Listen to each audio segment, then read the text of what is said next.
Really positive news announced today that we've got 2 sites in Nottinghamshire into the final 15 nationally, bidding for to host a new STEP fusion energy power plant. Really important for the future. Hundreds of millions of pounds of investment and job creation in Nottinghamshire if one of those sites, one in Bassetlaw, one in Rushcliffe, is selected, as well as a carbon neutral energy source for the future. Incredible opportunities in terms of skills and research, and the Nottinghamshire being at the forefront of all of that research and investment. So great news. Hopefully we can go further. Final announcements in terms of choosing a place, probably this time next year.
Good afternoon, everybody, and welcome to this first meeting of the newly formed Transport and Environment Committee on Nottinghamshire County Council. We are in the council chamber here today live, but we're also being live streamed online. So we have people viewing online, and some of our contributors will be online as well. I'm Councillor Neil Clark. I'm the newly appointed chairman of this committee, and I have with me Adrian Smith, the corporate director, who is supporting me, and we have members of the committee here present in the council chamber, and also relevant officers in the committee who will be contributing to the meeting at various stages.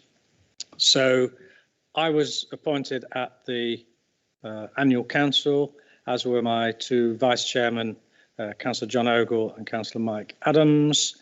And so the committee has now been formulated, and we're ready to get underway. I would like to just say I've got sort of 3 immediate priorities. One is on the agenda anyway, that I want to have the highways operation reviewed, and that is a subject of this agenda.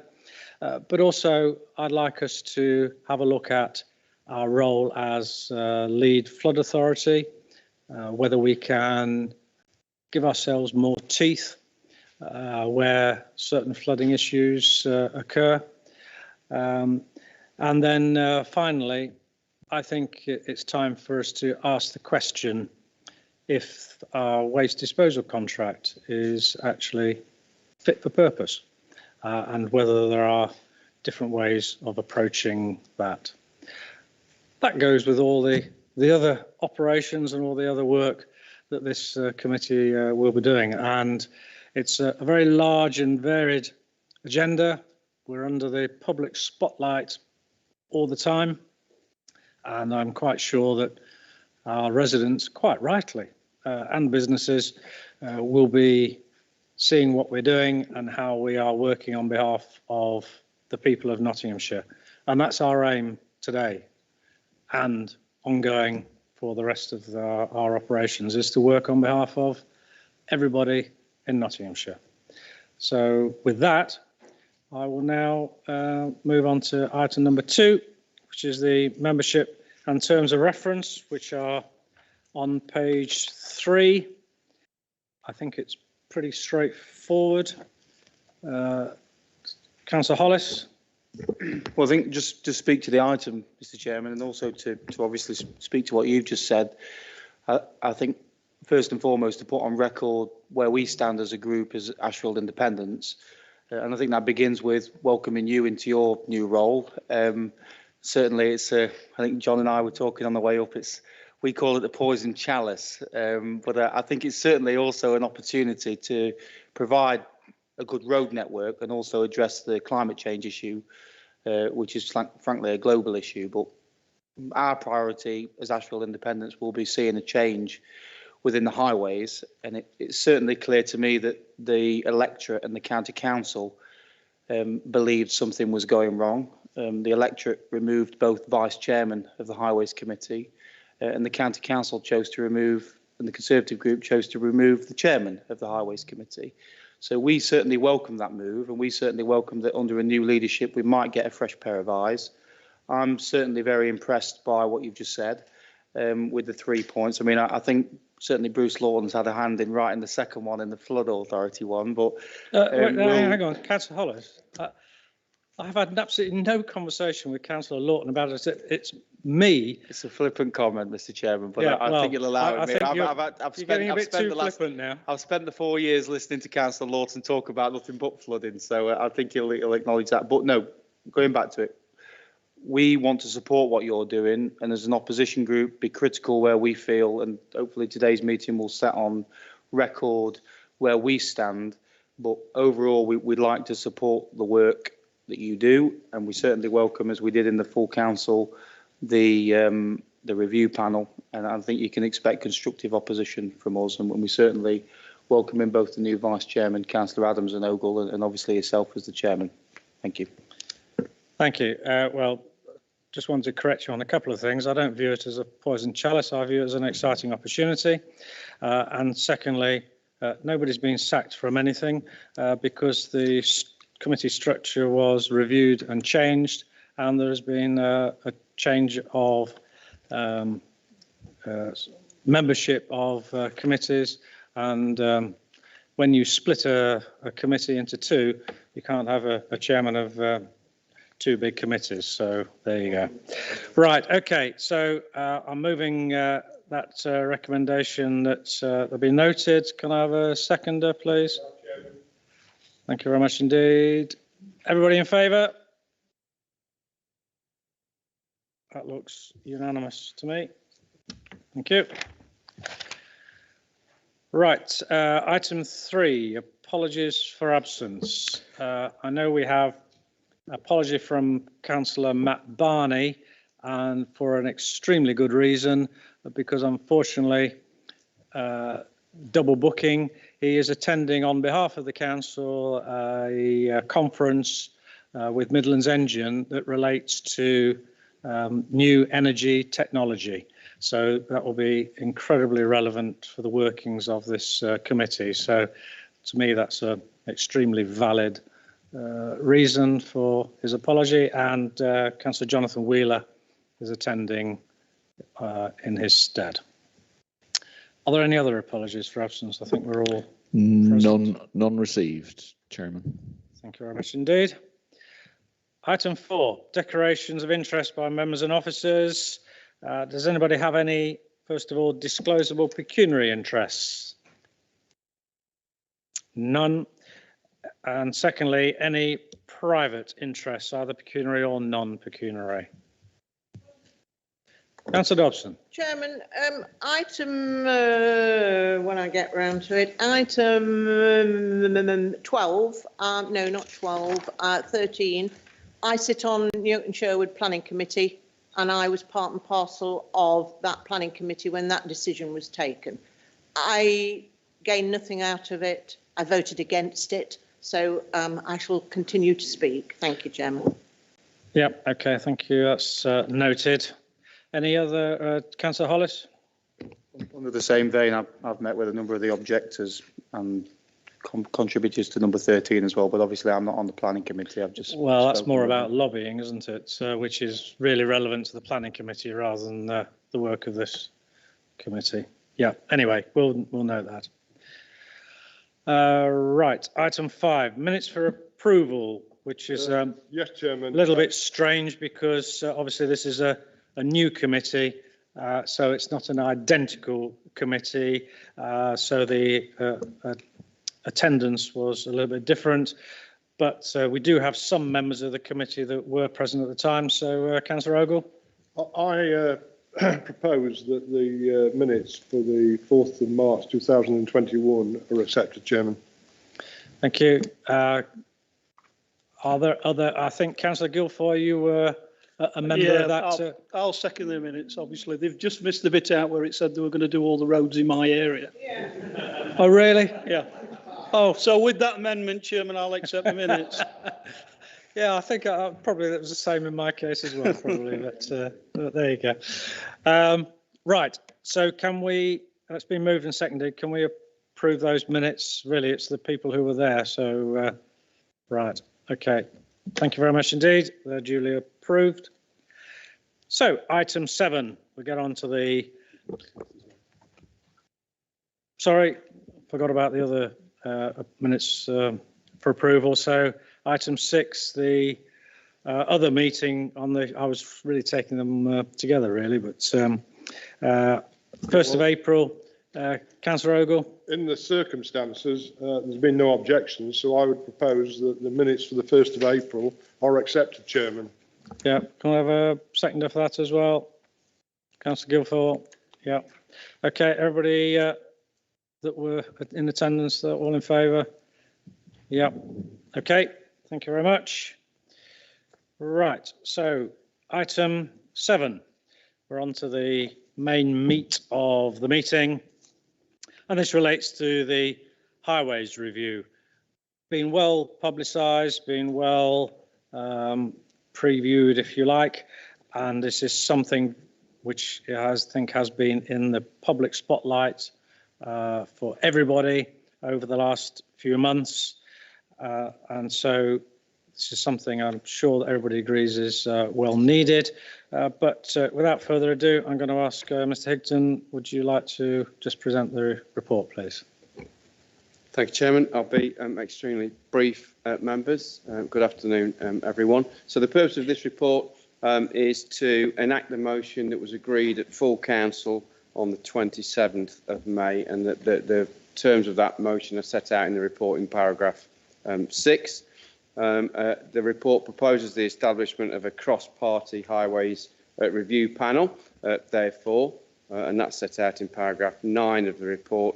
And the appendix to the report sets out the proposed scope of the work of the highways review panel, which will be agreed at the first meeting of the review panel, which we're keen to set up if the committee agrees to the establishment of the panel, so that we can give impetus to the report, to the panel and to the review itself.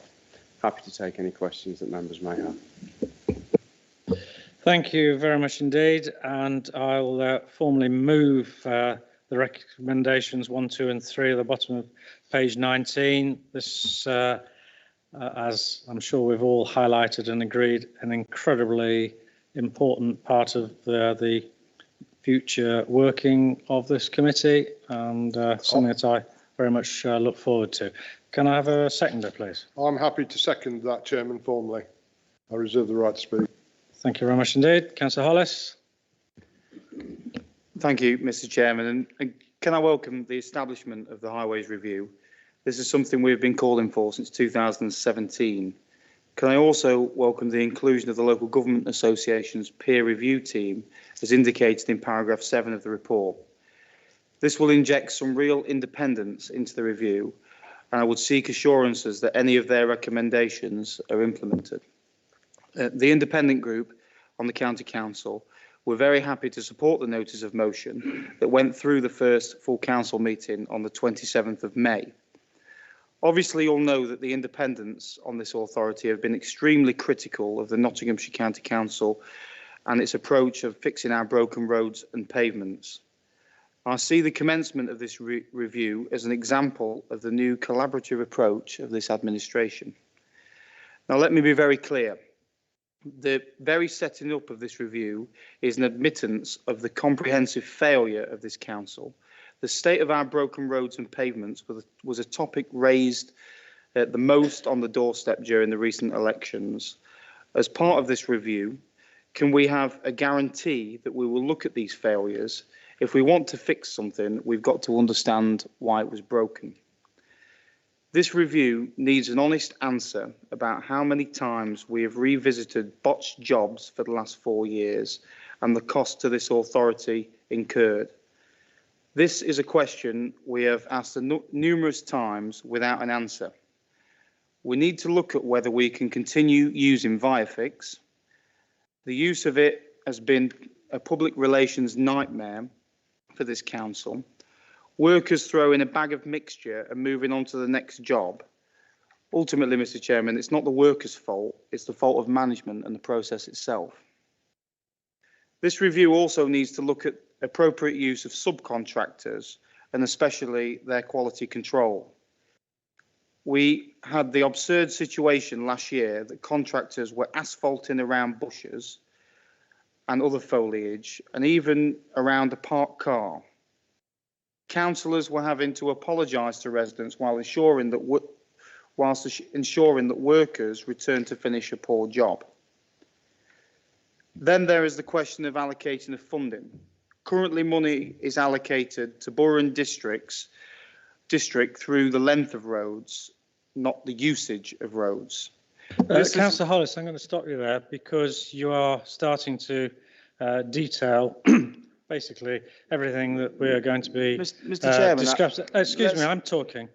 You are starting to detail everything that is going to be discussed actually in the review panel. These are all part of the draft scope, and therefore there is no need to have a party political broadcast on items which you have previously highlighted, because they're all contained within the specification of the review panel, and you are starting to preempt the review panel's findings, and there's no need to talk about failure of a council, because this is a new council and we're reviewing an operation as a new council. Well, if I may just come back, I am actually coming to the end of my conversation, Mr. Chairman, on the last paragraph, in fact, but I will reassure you that although you are the elected chairman of this council, I am the appointed minority group opposition lead on this committee, and I certainly think, while I am speaking to the item, it's certainly bad practice, even as the chairman, to interrupt an opposition leader. Councillor Hollis, let's get one thing straight. I chair this committee, Yes, you do. not you. And if I want you to keep the items relevant to the issue that is being debated, I will ask you to keep the items relevant and not to talk about irrelevant things. Mr. Chairman, I will just draw your attention to two things before I continue. One, that I took a very balanced approach to what I've said. I will assure you that my group had stronger opinions than what I'm currently saying, and I purposely watered them down in good grace. And secondly, as this meeting is recorded, I'd strongly urge you to seek legal advice that I was sticking to the topic, and not once did I stray away from discussing what this Highways Review panel is there to do. And if you look at the recommendations we're about to pass, we are talking about setting up this very committee. And I'm talking about this very committee, and the review itself. So if you could point out to me one word, never mind one sentence, that I've just said that's not relevant to this item, I will gladly rescind it, and I will continue. Then there is the question of allocating funding. Currently, money is allocated to borough and districts through the length of roads and not usage of roads. This had led to more populated areas like Ashfield, Broxtowe and Mansfield receiving nearly £2 million less than wealthy areas like Newark and Rushcliffe. Roads in richer areas resemble Brands Hatch and Silverstone, whilst our highways remain like the third world country. I will cover this at length in the next agenda item. These are just some of the issues that need addressing in this review. I will look forward to playing a constructive part in this and finally ensuring that we get the best value for money and address the single biggest failure of the previous administration. And can I have assurance that these questions will be answered as part of this review? Thank you, Mr. Chairman, and thank you, members and officers. Thank you very much. Glad to hear that you want to keep it constructive. Councillor Gowland. Thank you. We also welcome, the Labour Group also welcome this review. I had the misfortune to leave Nottinghamshire this weekend for the first time in a long while, and I definitely know our roads are in a terrible state. And they are, I can rest assure you, in a terrible state in Rushcliffe too. I'm a bit disappointed in the section on implications for sustainability in the environment that it doesn't actually mention pedestrians or cycling. It seems to imply that roads are all about, highways are all about cars. And clearly the current state of the pavements are terrible for pedestrians, and the current state of the roads are extremely dangerous for cyclists. Can I also raise a question which I admit probably comes down to my current level of ignorance on these matters, but I wonder if this review should also consider the relationship with the boroughs, because it's already clear to me that there's quite a lot of interaction with the boroughs in terms of the areas that are maintained in terms of the verges, and it leads to a lot of confusion with the residents, but also in terms of cleaning and road verge maintenance in terms of cleaning and mowing. So I wonder if there's some interaction with the boroughs should be included in this review. Thank you. Yeah, I'm quite happy with that, Councillor Gowland, and I have made it clear that whilst this draft scope is here, if something occurs and crops up that we need to be looking at, then we will look at it, because otherwise it's not going to be a comprehensive review. So, yeah, that's fine. Councillor Dobson. Thank you, Chairman. It's this authority's working party, not anybody else's working party, and it's this authority's duty to actually get on and deal with it. And that is what I think you and the rest of the team want to do. I'm very happy to do that. And I am not here to represent Collingham Division. I'm here to represent the County Council. And I don't want a load of other people coming in from other authorities who will do just that, moan about their own areas. That's not what we're here for. But I do want, and I know that's what you want, Chairman, because Mr. Smith told me yesterday we would very much welcome people coming in, professional bodies coming in, to explain what they do, how they do it. But I would also like to tell each and every one of you, I have a chairman in one of the villages I represent who travels the whole country.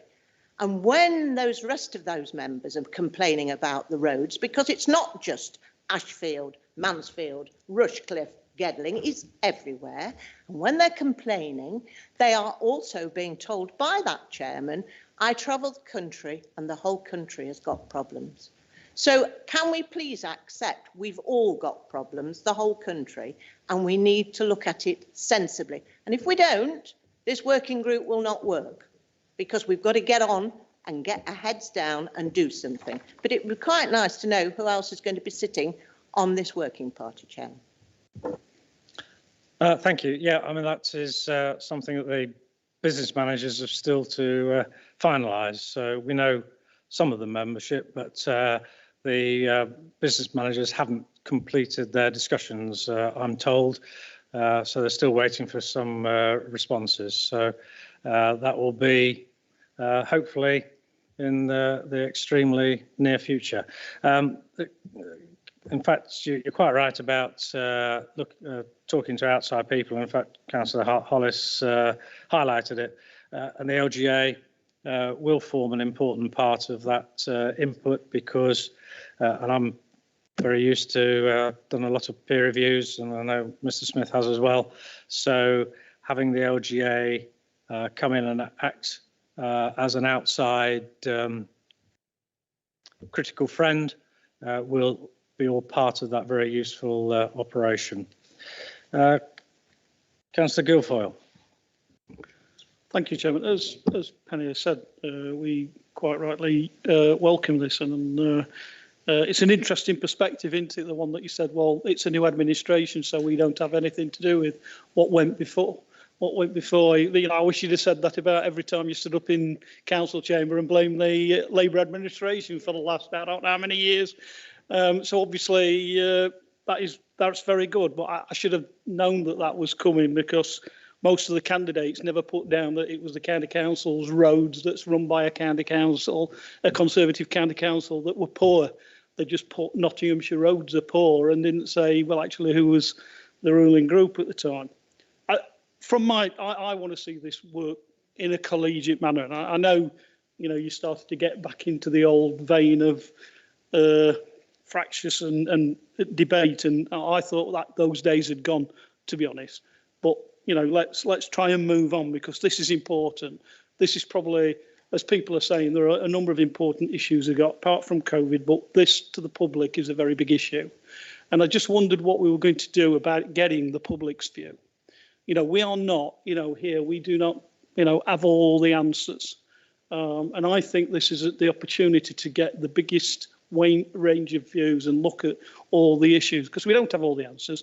And I also wondered how we were going to interact with other members who are not sat on this committee as well, because other members have got particular views about the issue.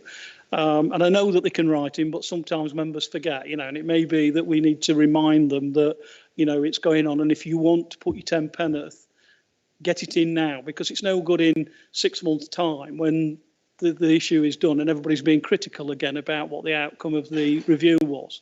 So I just get on to that. And I mean, I don't know who's going to be sat on it from the Labour group side, but I don't think I will be. But there are, you know, and there are issues that I would like to raise. I mean, tree maintenance in particular is a particular issue where I am. And also, although people keep talking about in planning and planting more trees and planting trees on roads as you come in reality, the problem I've got is that the trees that are planted on the side of, on verges close to the road, are damaging both the footpaths for people in disability chairs, etc., etc. So for me, whereas I've got another area where the trees are built on the roadside, but the grass verge is that big and the footpath is that far away, it doesn't cause a problem. And I think there are issues like that we've got to look at, that, you know, where we place in the future.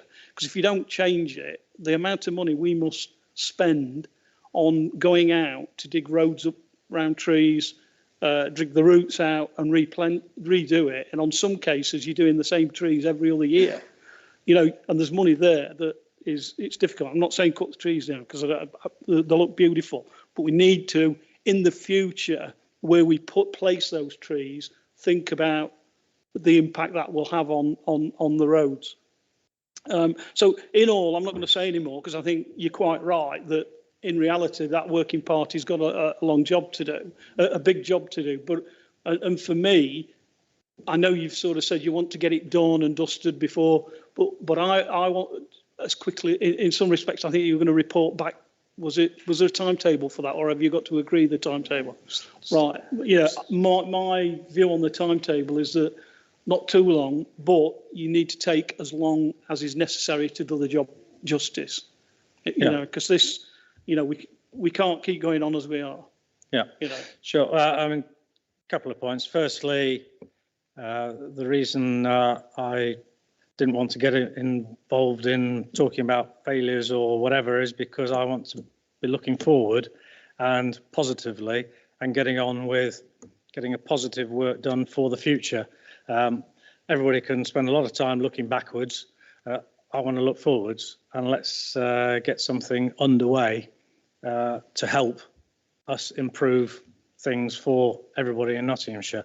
Secondly, in terms of other members, it's my intention to have a call for evidence from all members of the council to give them the opportunity, whether they're on the review panel or not, but for everybody to be asked or offered the opportunity to make some comments, observations that can be then fed into the work of the panel, so that I don't want anybody complaining, oh, nobody ever asked me, I was never given the opportunity. They will all be given the opportunity to make comments. It may be that we can't agree with them all, but we're not going to be preventing them from having an input. Mr. Smith, is there anything else you want to add in terms of engagement? No, other than to acknowledge all the points that Councillor Guildford made, and we'll make sure we feed those into the first meeting, the Highway Review panel. I'm conscious you've got other members to speak. Councillor, can you put your Might I microphone? make a suggestion? Can you Simply? pull your microphone down? Sorry. That's it. Can I make a suggestion? Everybody represents a political group, with the exception of me, that's going to be on this working party. Can I suggest that each and every one of you has your group meetings, have a full discussion about what you'd like to see and what you wouldn't like to see, which would help the working party to actually get on and try and achieve something. Because if we keep going on like this, it will go round in circles and we shall achieve nothing. So can I please ask you, Glyn, and you, Penny, to go to the Labour group and have a full Labour group meeting and say what you'd like to see, like you've made some very good suggestions. And I'm sure Tom and Mr. Wilmot will do the same with the Ashfields, and I'm sure you will do the same for your group, Chairman. Yeah, thank you. Well, that's what the business managers are going to be doing. Councillor Ogle. Well, I hope there's no liquid recommendations. I look forward to seeing the review in progress and to await the review's recommendations. I hope the solid recommendations as well, Chairman. And I would be delighted to be involved in the review if the business manager will consider my name as Vice Chairman. Councillor Wilmot. Thank you, Chairman, and congratulations on your appointment. Well merited. And I do remember working many years ago with you at East Midlands, and we got on quite well together and very amicable. I'm sure we continue to get on well together, Councillor Wilmot. But first of all, as I say, I welcome this review. Yes, it's much needed, of course, as we all know, and I'm also think we should be a new start. Forget about what's happened now over the past time, and let's have a look at the new start and what we're going to do for the people of Nottinghamshire. Make sure that they get a say in the matter as well, because it is all of us to get to out into the sticks where we live and talk to our residents and see what their priorities are. That's a very important point, as you might well imagine. I'm not going to bore you with statistics about my own area, because you did ask not to do that. But I have got a rather long list which I will be bringing forward to the appropriate officer at some time in the very near future, as you might well imagine. But I would like to say that as far as the responsibility of this group is, I think that traffic management and traffic regulation orders, I'm very much for 20-mile-an-hour limit in our town centres. I don't know what your views are, but I would like discussed at length. I would also like the parking provision. As we know, there are so many cars now parking everywhere that I think there should be a review of what we should be doing to help some of the residents, because it's all over the place. And as I say, the parking in town centres, anywhere where there's a possibility of getting anywhere. You know, we need a total review on parking on that situation. Road safety. I mean, I've only been in post a month, and I've had every school in the area get onto me. We need a review of going to school on road safety. That's an absolute essential part of this committee. Local bus services, yeah, again, there are areas badly serviced, and we need to have a look at that as a matter of course. And the responsibility of the Waste Disposal Authority. How many jobbing builders over the past years have rung up to me and saying, there's a lot of us do a lot of fly tipping, you know why? Because we know where to take it to. Only the specific points, miles and miles away. Wait a minute, Councillor Wilmot. Yeah. Waste disposal is not part of the highways review. Waste disposal. It's a completely different issue. What I'm saying is the waste disposal situation can be improved if we need to talk about it. where the possibility of disposing of all this stuff. That is one of our situations, isn't it? It's not part Yeah, of the I thought it was, highways yeah. review. It's a Well, different the different chief- subject. Yeah. Anyway, as I say, I'm looking forward to this debate, and I do hope that I might get a chance of being on it. If not, it doesn't matter, because we've got some very able people here on this committee, and I just hope that we get things going right in the right direction. Thank you. Thank you, Councillor Wheeler.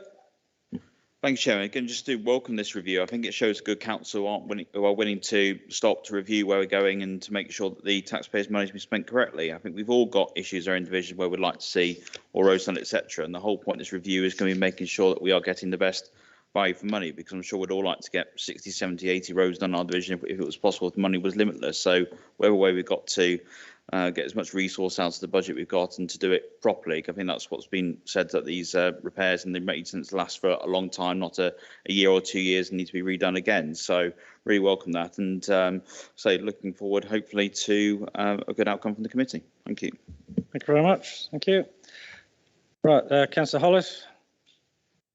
Thank you, Mr. Chairman. And I think it's really great that we've begun this debate. I know you were conscious about not getting into the nitty gritty, but I think just from our perspective, so I think the Labour group, the Conservative group are quite clear where the Ashfield Independents want to contribute and how we want to contribute. And it's actually, you can tell Councillor Guilfoyle and I have worked quite closely together, and my points resemble his very closely.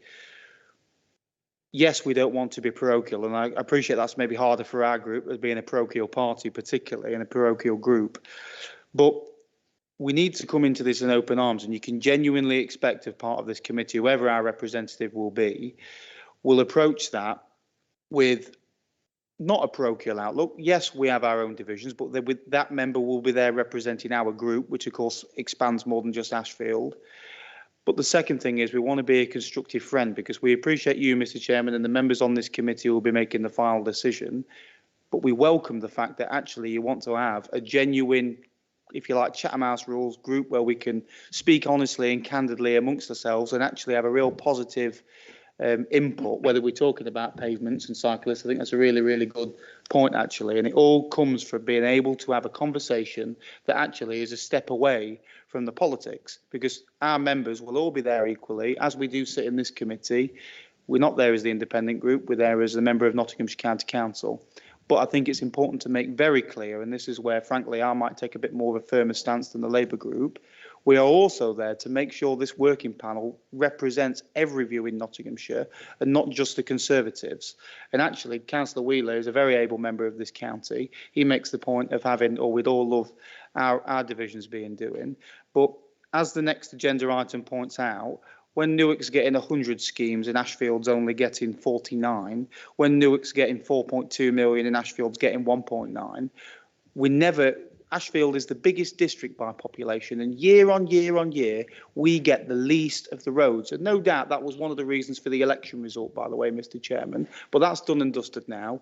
And we are here in the collaboration and to work forward in a positive stance. And one thing I may disagree respectfully with other members is, yes, we don't want to dwell on the past. We certainly won't want to. And it's clear to me that this council has got a new group of members. We've got a new chairman. We've got a new committee with ranging experience, both in the opposition and the administration. But we do need to acknowledge where we've gone wrong. I mean, it's a really good lesson to make sure that we don't do it again. My two lads, if they get their fingers burnt on the hob, they don't do it again.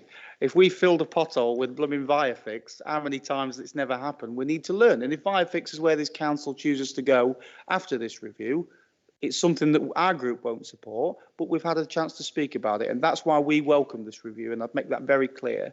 But we also need to be clear that we may disagree, and we need to find a way of doing that constructively. And I think between me as an opposition leader and you as chairman, we've had that fracas now respectfully. I think, we disagreed, but we found a position where we could both air our views, and that's kind of where we'd like to go with this. So you can certainly expect positivity, but also constructive criticism, and I think that's exactly what you've welcomed us on the group to do.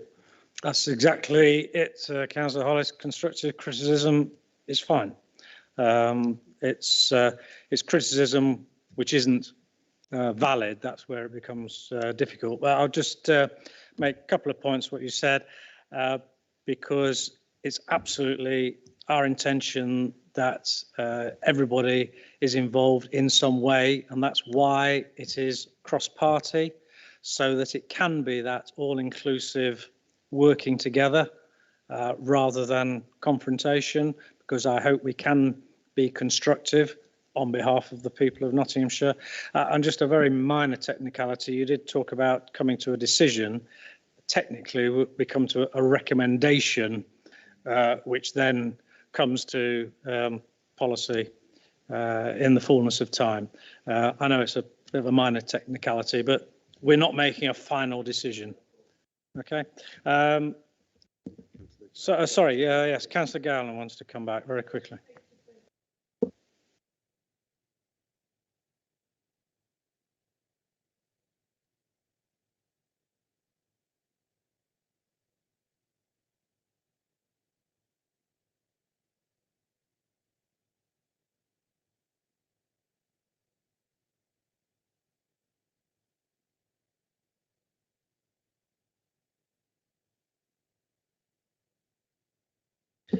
Yeah, I think, well, I'll just make a bit of a response to that in that energy, I think you're sort of straying into environmental and energy items. And I think, and I'm just going to turn to Mr. Smith, because I think when the original motion was agreed at full council, it didn't really, it related to specific parameters. Of course, I mean, we've had a number of things raised by members in the committee in this conversation that we can take into account and feed into the first meeting of the panel review. But I would stress that the motion that full council adopted on the 27th of May focused on methods and technologies used to repair and maintain roads. And I think with the kind of timetable in mind and issues members have referenced, we'll probably be recommending to the panel to try and focus on some of those core issues, notwithstanding there may be other things that need to be looked at in the fullness of time. Yeah, I think I don't disagree with your ambition necessarily, but that can be debated in a separate environmental forum, maybe the environment strategy or energy or somewhere else.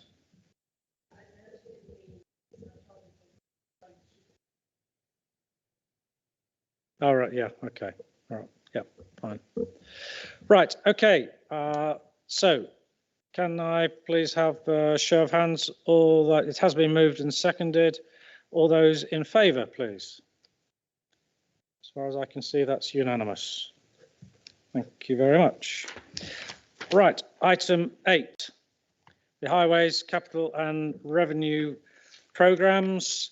Very important and a large expenditure by this council on the very assets that we've just been talking about will be reviewed. But without further ado, I shall turn to Sean Parks to present the report. Thank you, Chairman. The County Council's highway investment programmes and schemes to be delivered across the whole county are considered and approved annually by committee following confirmation of the annual budgets by the council. And the purpose of this report is to seek approval for the County Council's proposed capital and revenue highways investment during 2021-22. The investment, the proposed highways programmes and the schemes to be delivered during 2021-22 are detailed in the report, its appendices, and the report recommendations are set out on page 35 of the agenda pack.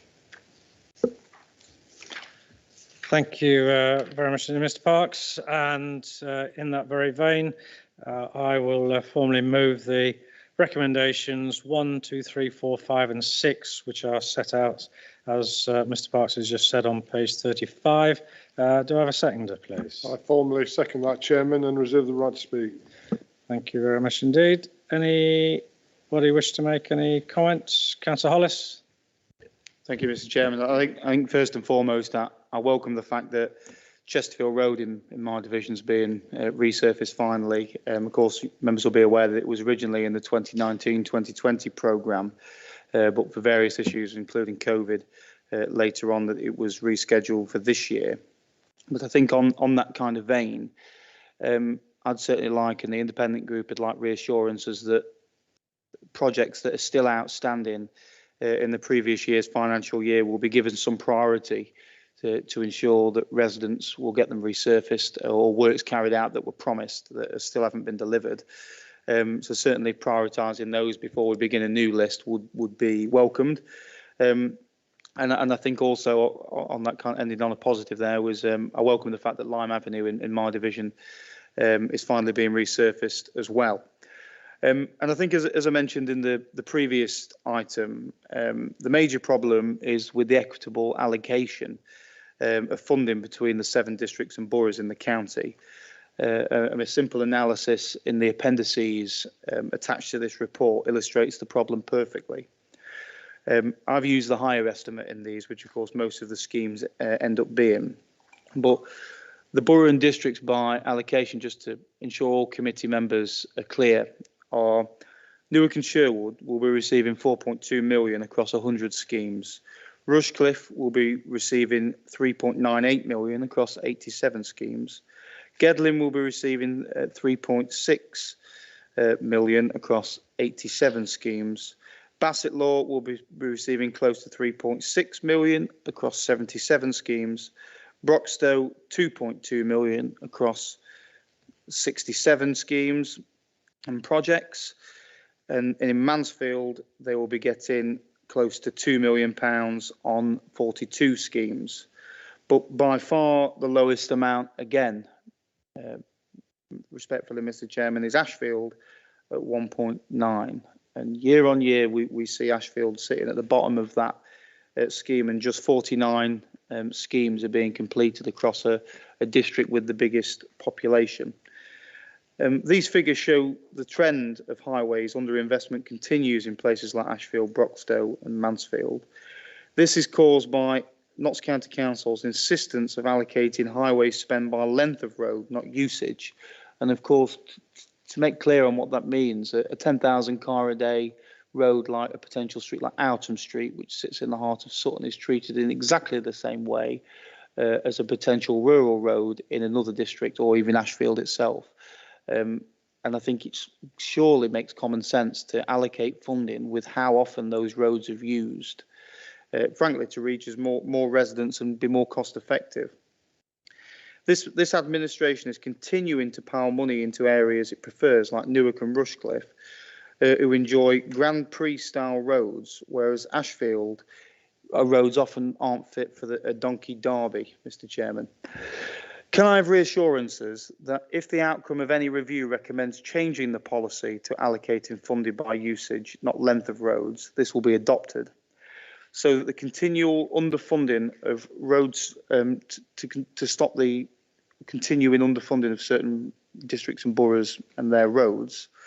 Does the chairman of this committee understand why residents in places like Carsick, Greasley, Hucknall, Huthwaite, Kirkby, Mansfield, Jacksdale, Underwood, Selston and Sutton, and not forgetting Watnall, feel aggrieved? That's everything, Mr. Chairman. Thank you very much. I don't know whether either Mr. Parks or Mr. Wood could answer about the outstanding items from the previous budget. Mr. Wood. Thank you, Chairman. Yeah, so just on that, we are obviously looking to prioritise those schemes that were delayed from last year because of COVID. So I'll perhaps speak to you afterwards, Councillor Hollis, about your particular schemes. And if there's any other members as well that want to talk about their schemes, we'll look at that. And I think it's probably a good reminder we ought to contact those members that had delayed schemes and make sure they know where they are in the programme going forward. Thank you, Chairman. Thank you very much indeed. And perhaps, again, whether you could just confirm that these schemes are drawn up under the government guidance of how to fund road schemes based on the length of roads. Where are we? 2,700 odd miles in Nottinghamshire, and so we're adhering to the government guidance. Can you just confirm that? Thank you, Chairman. So I can confirm that we do split the schemes up by road length, and we also use the condition of the network as well as a factor in making that determination, and that flows from the way that the government allocate the money to highway authorities across the UK. Yeah, notwithstanding that, there's no reason why that shouldn't be sort of noted as part of the review, so that we are having a fully comprehensive review of the roads. I think that's very much part of the review process, is to look at that methodology and to see what other county councils do and see if there's a different way of doing it. Yeah, exactly. Yeah. Fine. Councillor Guilfoyle. Thank you, Chairman. It's a bit like winning the lottery, isn't it, when you sort of open the papers up and have a look on it? And it is difficult. I understand that, which is why I'm glad we're looking at it. So I'm not going to go into anything around the issue of what's on here and everything else, because clearly, that's it. And I accept that some of it is scientific that you use, and other is a bit of good luck in some cases that you've both match. I just want to know is, for next year, are we using the same system again, where members have a form to fill in anyway that will suggest to them, areas that we know are of concern that we had in previous years to enable, and will that, when will that be starting? And then the other point was, yeah, we've all got new members who are sat around here who probably don't understand why certain areas are on this report, and I just wondered whether you're going to sort of write to new members and existing members and let them know what is going to be done in their area, because they may have picked that up as they've been going out in the last few months. They may not, but at least inform us what's being done and in the area, and those schemes that didn't make it, if we can be told as to why those schemes that we did put in didn't make it. I'm sure Councillor Guilfoyle, members will not be backward in coming forward and highlighting any problem areas in their divisions that might possibly occur. Who knows? I don't know, Mr. Wood, do you have any response to that? Thanks for your question, Councillor Guilfoyle. Just in terms of the way the money is allocated, if you like, and the member request process, I think that's very much part of the review, to look at that and see how that currently works and how that fits in for the future. And I think with the timeline that's available with the review, that the outcome from that, there's still time then with that outcome to still bear that in mind for next year's programme. So I think that's the answer there. And in terms of the rollout of the information to councillors, the district managers in VIA are starting to have conversations with all members, including new members, and will be, as part of that, making them aware of the schemes that are in their patch for the forthcoming year. Okay, thanks for that. Councillor Dobson. Thank you, Chairman. Can I concur with what Gary Woods just said? It is going to be part and parcel of the review. And I think it's time that we did have a review on it for all and sundry. And I think also it would be beneficial to everybody to understand, perhaps, forget the policy or the highways thing that we do at this moment in time that Jason and Tom go on about, and David Martin continually. Perhaps we need to be looking at the reasons why.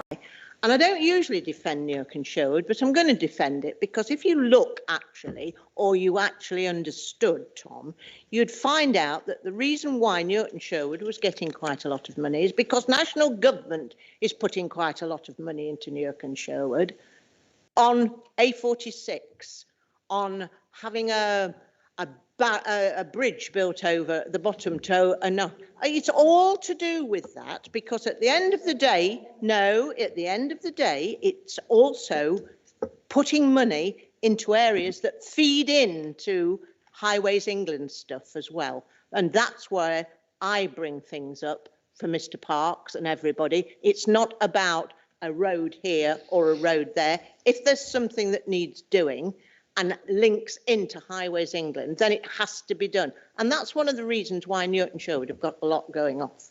Thank you. Okay, thank you. Councillor Ogle.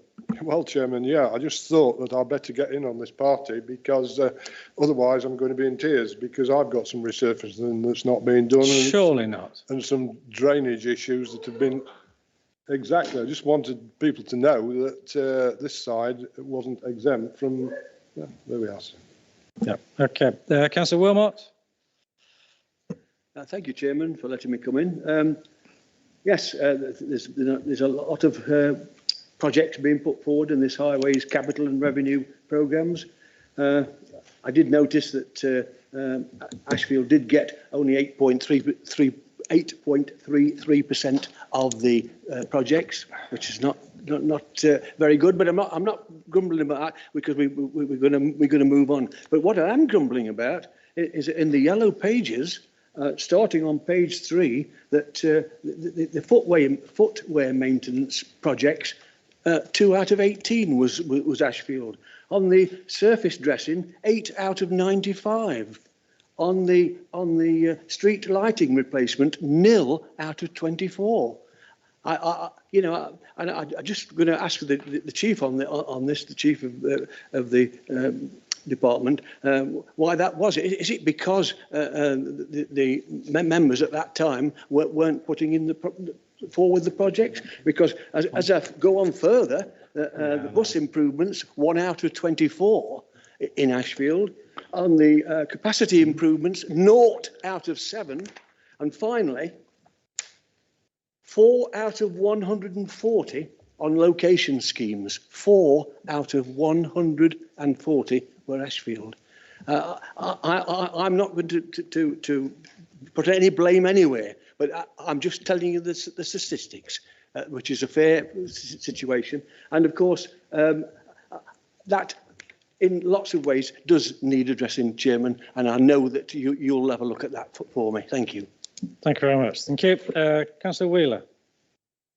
Thank you, Chairman. I just want to highlight the importance of having our district officers from VIA, especially, for example, one in Rushcliffe with Laura Truster, because what people have raised about when roads aren't accepted or wondering why certain schemes aren't done, have that conversation because they will go back and get that detail for you. For example, when this programme came out originally, I want to say earlier this year, maybe it was in November, I remember I was straight on the email going, come on, Laura, I found out why these roads went forwards, and I actually got the detail and helped me understand why. And also for next time, I'll then know for when I submit roads, so actually that's the criteria. Did I get right the first time? Do I absolutely know what it's based on? And also having that conversation with the officers, having those site visits, meeting with inspectors, you can highlight it there in person, but also get that feedback as to why. Because sometimes I'll go through and go, come on, this needs doing. They'll go, no, it doesn't, and explain why. You go, okay, that makes a bit more sense now, so we can go back to our residents. Because rightly so, a lot of residents don't understand that. If we don't understand it, sometimes then a lot of people won't, and highlight why roads not being done. So to get that information, and I think it was probably one of the best investments we made in the last administration was to have extra officers who have got that extra time and capacity to have that conversation with us. And I think really pay tribute because imagine they must get bombarded from emails, not just ourselves, but other officers and members of the public, and to go away and get that information is really crucial. So just for new members who haven't had those conversations yet, I'd absolutely recommend to do so you can get that feedback, and then hopefully that will give you that information you need going forwards to get more stuff done in your area. Thank you. Yeah, thank you. Councillor Hollis, did you want to come back in quickly? Careful though, Councillor Wheeler, you're not allowed to bring up anything from, nothing happened before this election, remember? Okay, don't bring up anything from the past. But no, I think this is what, Councillor Dobson is a very experienced member, but this report is about the highways programme. Many of the projects she mentioned has got nothing to do with this report and aren't included in these figures. And I think secondly, and I think this is probably very important for any potential member of the highways review and exactly the problem we want to solve, and probably exactly the reason why Ashfield was the only district to elect the same political grouping, was because trying to avoid confrontation, there was a problem in frankly cross-party going back from this point backwards about how funding is allocated to the highway. And actually, Mr. Chairman, I'm extremely impressed again, to start with a positive, about Gary Wood's comments. I'd be very clear with the previous year's schemes that we aren't necessarily interested in scheme by scheme. Actually, across the county, I'd like all those schemes to be prioritised, because before we start something new, let's finish something off. And the second thing, it's really great that we're starting with a blank page about how all this funding is allocated. And yes, Ashfield people, including the Ashfield Independents, are extremely frustrated and are extremely mad about how this funding has been allocated previously. And I should also include Mansfield and Broxtowe in that as well, because year on year, in the last 15 years of these budgets, Ashfield has finished in the last two, most of those the last one. If members of this committee would be surprised to hear that one road was resurfaced in the whole of Sutton in the last financial year. And by the way, two were allocated. One of those, which is Chesterfield Road, has been moved to this year. I dare say that Newark and Rushcliffe and other districts, I don't begrudge them getting money, but we all should be getting this fair share. That's all we want. And I'm not, and I appreciate that we are coming at it from a parochial political view, but that's what the residents elected. The residents elected the third biggest group of this council as the Ashfield Independents and the independent group more broadly. And we will be speaking from that perspective. Our members come from Broxtowe and Ashfield. That is where we will be speaking to. But I think to draw the comments back on this, our group will, of course, be abstaining.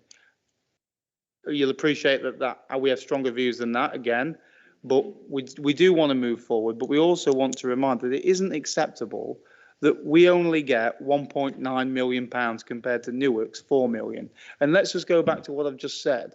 Over the last 15 years, that's happened the same. So that means, back of the fag packet estimation, Newark's received £30 million more than Ashfield. And that all goes back to the criteria being leaning the wrong way. Just as many people use Ashfield roads, and in fact, more people use them in a concentrated way. Because in places like Ashfield, in places like Mansfield, in places like Gedlin, and frankly other parts of the county as well, there's certain parts of it that have a higher concentration. The centre of Rushcliffe just here gets far more used, whether it's with sport traffic, county council traffic, etc., than the more rural parts. And by rights, more money should be spent here, but of course it's not because of the formula. And that's exactly what we need to discuss and change within the review. But that's why I don't agree with the figures here. I think they're absolutely absurd that year on year Ashfield and the other districts get shortchanged. But we need to look at it. And that's exactly why we've had a new council now, new chairman, new opposition groups. But we will be abstaining on this item, particularly because of that. Thank you. Thank you. I refer you to the answer that Mr. Wood gave about the government guidance. And even if you abstain, we'll still allocate money fairly in Ashfield, despite your abstaining. Councillor Ogle. Well, I'd just like to say that I hope, as part of this review, that there's extra cash, because I think that this new administration did say there would be extra money to go all round. So I hope to get some of that, not just Ashfield. And I think that it's probably more important, as has already been said, that that money is spent wisely and we get more value for the money we're putting in. And I hope that's going to be part of this review, that we go for value for money and efficiency as well. And I think, you know, at this particular moment, I think we've all had a say, and I'd really like to wait for the review and get stuck into that, Chairman, if we could. Exactly. Yeah. Councillor Smith. Thank you, Chairman. Most of the comments from the Ashfield Independents, valid or not, relate to the last item, Councillor Hollis, and I would encourage them to get involved with that review.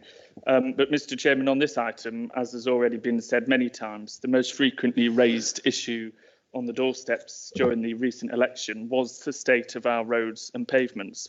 Now, that's why I welcome this report, Mr. Chairman, which delivers circa total £390,000 investment into Newark East, including resurfacing of roads, pavements, new street lighting, which I'm hoping will be the new environmentally friendly LEDs that I spoke about at full council that's cutting carbon, bus stop improvements and junction improvement measures. But what I'm particularly pleased to see in this report, Mr. Chairman, is the measures to reduce speeding that's been taken place on Beacon Hill Road, which I campaigned for during the election. And I'm pleased to see that we're investing in tackling that by bringing the speed limit down to 30 miles an hour and installing measures to enforce that, particularly around new signage. So this is the start of a new administration, which has been said many times. And if investment of circa 390,000 is just the start for Newark East, then long may that continue. And hopefully the review that most members have been going on about will only make that better. So thank you very much.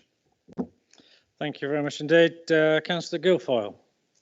Chairman, thank you for allowing me to come back again. I mean, in the sense of when people talk about fair share, I can't go to a resident and say, your road's not being done because someone else is not getting a fair share. But I can go to a resident and say, it's not being done because it's, at this point in time, it's not technically necessary, or it's not as bad as some of the others in other areas, But I can't go and justify that. Oh, well, we've actually gone and spent X amount of money on roads that don't need doing, but it's only because they've got the fair share. So for me, it comes back to let's wait for the review, exactly. and let's not. And you can't talk about fair shares because it may be that there are roads that are worse than what we know of in other parts of the area. And I go about other areas and I see bad roads, but I don't go every nook and cranny, and I can't know that.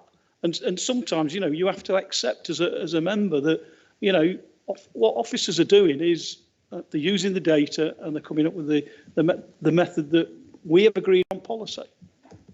So, the only way we can do that is change that policy. In relation to 20-mile-an-hour limits, Chairman, I'm glad that there are some areas that have got the 20-mile-an-hour and speed limits and work being done. I wondered if at some point, and I think it was mentioned, I just wanted to chuck it in while somebody else mentioned speed limits, about a review of 20-mile-an-hour limits around schools. Where I've got a 20-mile-an-hour limit that is enforceable, and I know there aren't many in the county, it has worked very well. And as when there was an accident after the limit was put in, and luckily because of that limit, that young girl didn't have any serious injuries. If that vehicle, and you're not going to prevent children doing things in some respects, but if it had been a 30-mile limit, which it was previously, that young girl would possibly, not be here.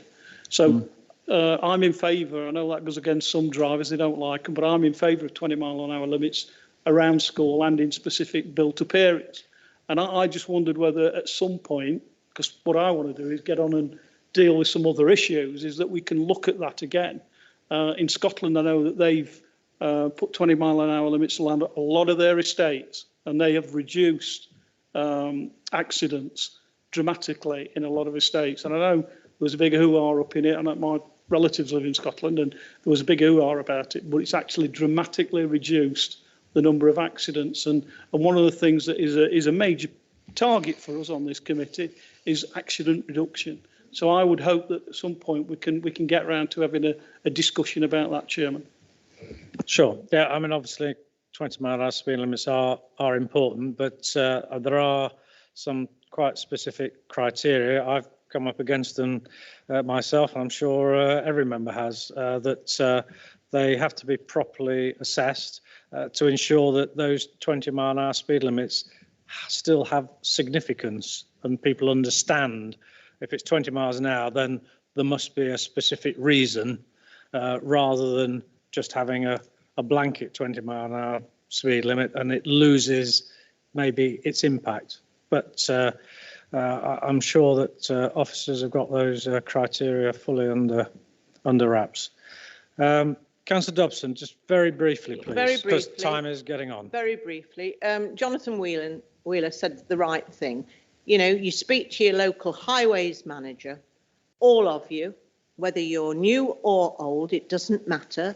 You've been around the block a long time. Have a relationship with that person. Build up. I know Glyn does with Jo Horton because I was speaking to Jo on the phone and she was meeting Glyn. So it does work. Jo Horton comes out. Not all the time because she's the top dog now, but it's nice to know that we've all got a manager within our divisions and within our districts, and we need to utilise those managers. I have a walk around or a drive around because you can't walk in my area, it's too big, like it is in John Ogle's because it's rural. So we have a walk around, Chairman, and it's good. And that manager comes back and feeds in along with yourself. The member. I then lobby Sean, or not lobby him, but I go and tell him what I'd like to see. And then either it gets put in or it doesn't. And if it doesn't, it's because there is a valid reason why it doesn't, like Glyn has said. But we need to be able to explain that. Sure. Thank you. Yep. Okay, thank you. Councillor Wilmot, really quickly. Very, very quick one, Chair. Thanks for letting me come in. The Levelling Up Fund, can somebody explain it to me? Is it going to be a bid for the whole of Nottinghamshire, or will it be individual districts, or how is it going to be distributed? What it says, Levelling Up Fund for this department? Mr. Smith. Ever so briefly, Councillor Wilmot, we can pick it up with you outside the meeting. There is one potential scheme that we can bid for, and it's there is one. Yep. Yeah, I just wanted to know. You know, being considered by policy committee later in the week. Yeah. Okay. Right. Okay. I think we've debated that long and hard. I'll just very quickly refer to a couple. In fact, Councillor Smith helpfully referred to street lighting. You know, we've saved nearly £10 million on LED lighting, and that's a success story. And also, one thing we haven't touched on is flood mitigation. There's been a lot of work in mitigating flooding. I'm not suggesting for a moment that there aren't any issues. There's always flooding issues, but a lot of work, successful work, has been done in mitigating flooding on our roads as well. So the recommendations have been moved and seconded. All those in favour, please. I make that 9. Yep. Against? None. Abstentions? 2. Thank you. Item 9. The National Bus Strategy and Transport update, and I'll turn to Pete Matheson, please. Thank you, Chairman. The purpose of this report is to firstly provide members with a COVID-19 update on the impact of the pandemic on commercially provided bus services and those bus services and facilities provided by the County Council. This includes the provision of mainstream school transport and special needs transport to help minimise COVID-19 transport and help schools keep open during this difficult time.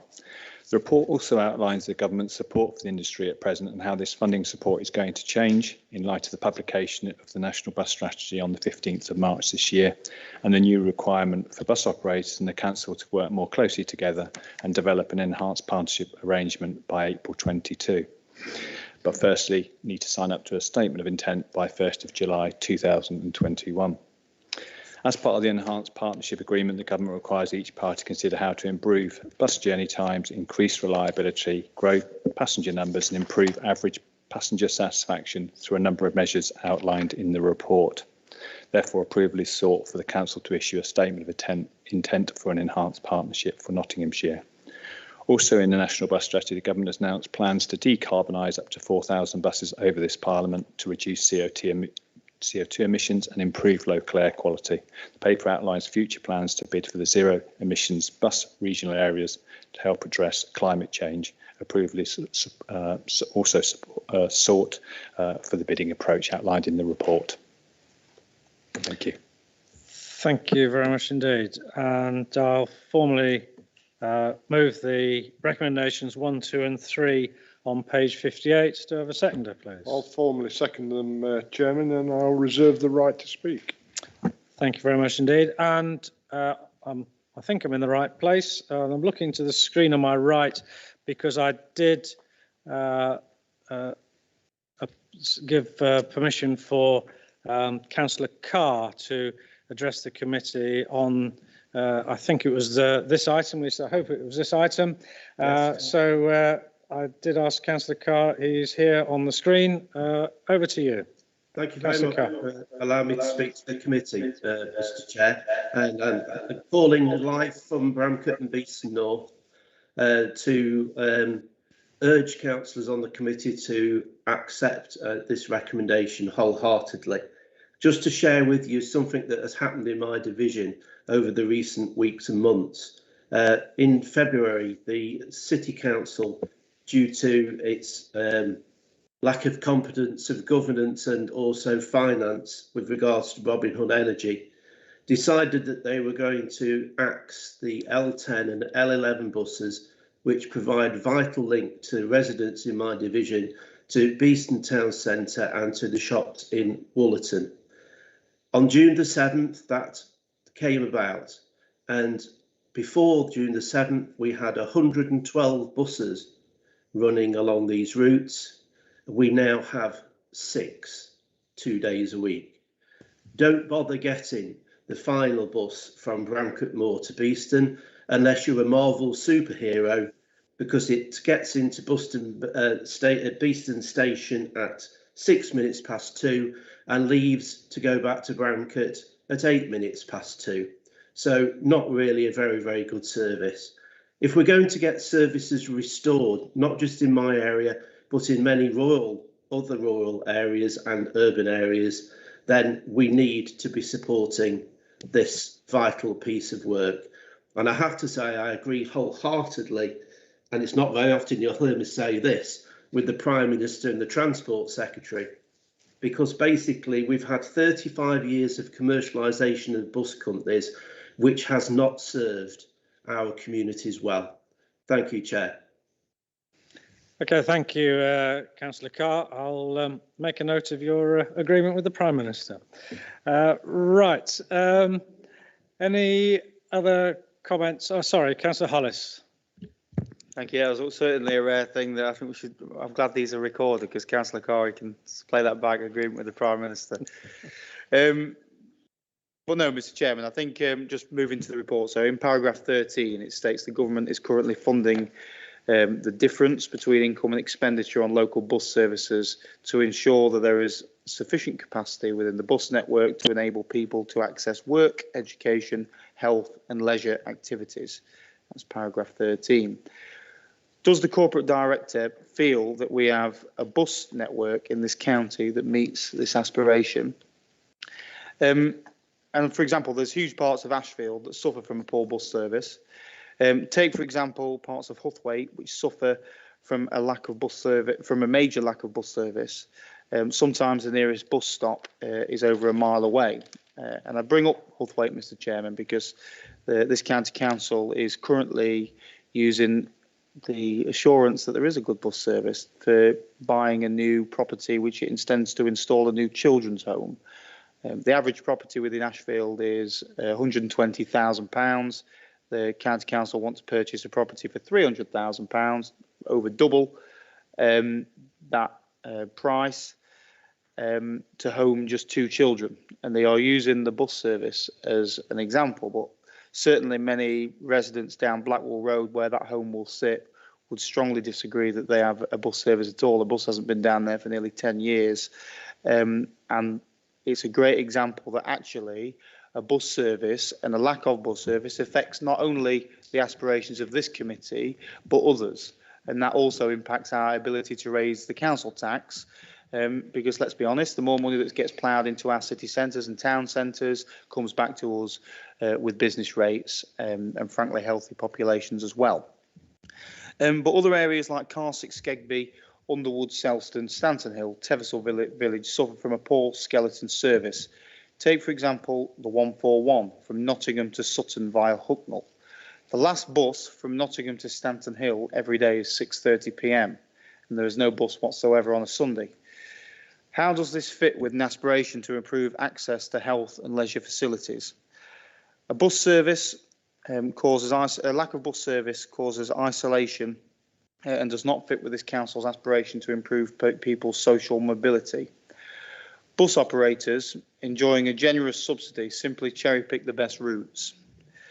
Would the corporate director for Place, alongside the chairman, please tell me whether they back re-regulation of our bus services, which is what Andy Burnham, the elected mayor for Greater Manchester Combined Authorities, is moving forward with.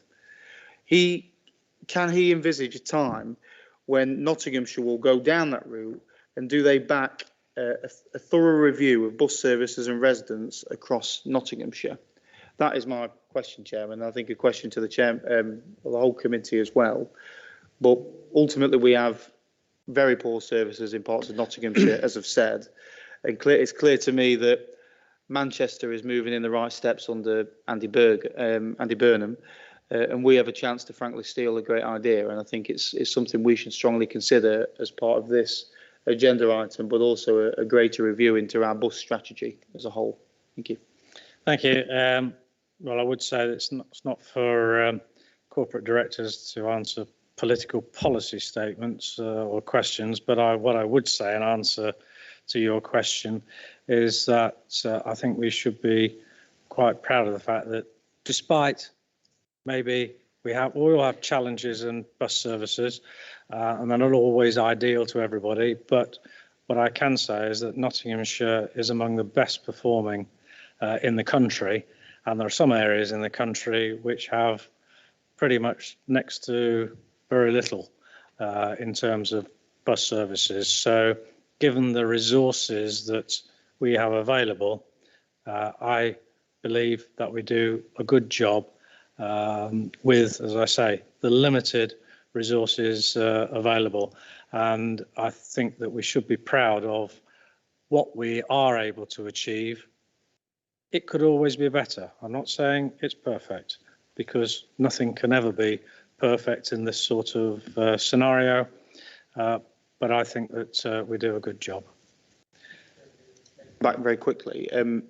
On the point of just clarity, I addressed the questions to the corporate director because it was his report. His report was at the top of the name, so I thought it was appropriate to answer that, but I do take your point. And the second thing, just to seek your reassurance, is what the route Manchester are going down, is that going to be something that Nottingham should consider? Is it something you're aware of, Mr. Chairman, firstly, but is it something we would consider looking at? It's something that we can put into the mix. It's not going to be a specific item for this item now, but I'm open to all options. They may be rejected, but I think it's important to consider as much as we possibly can. Councillor Guilfoyle and then Councillor Gowland.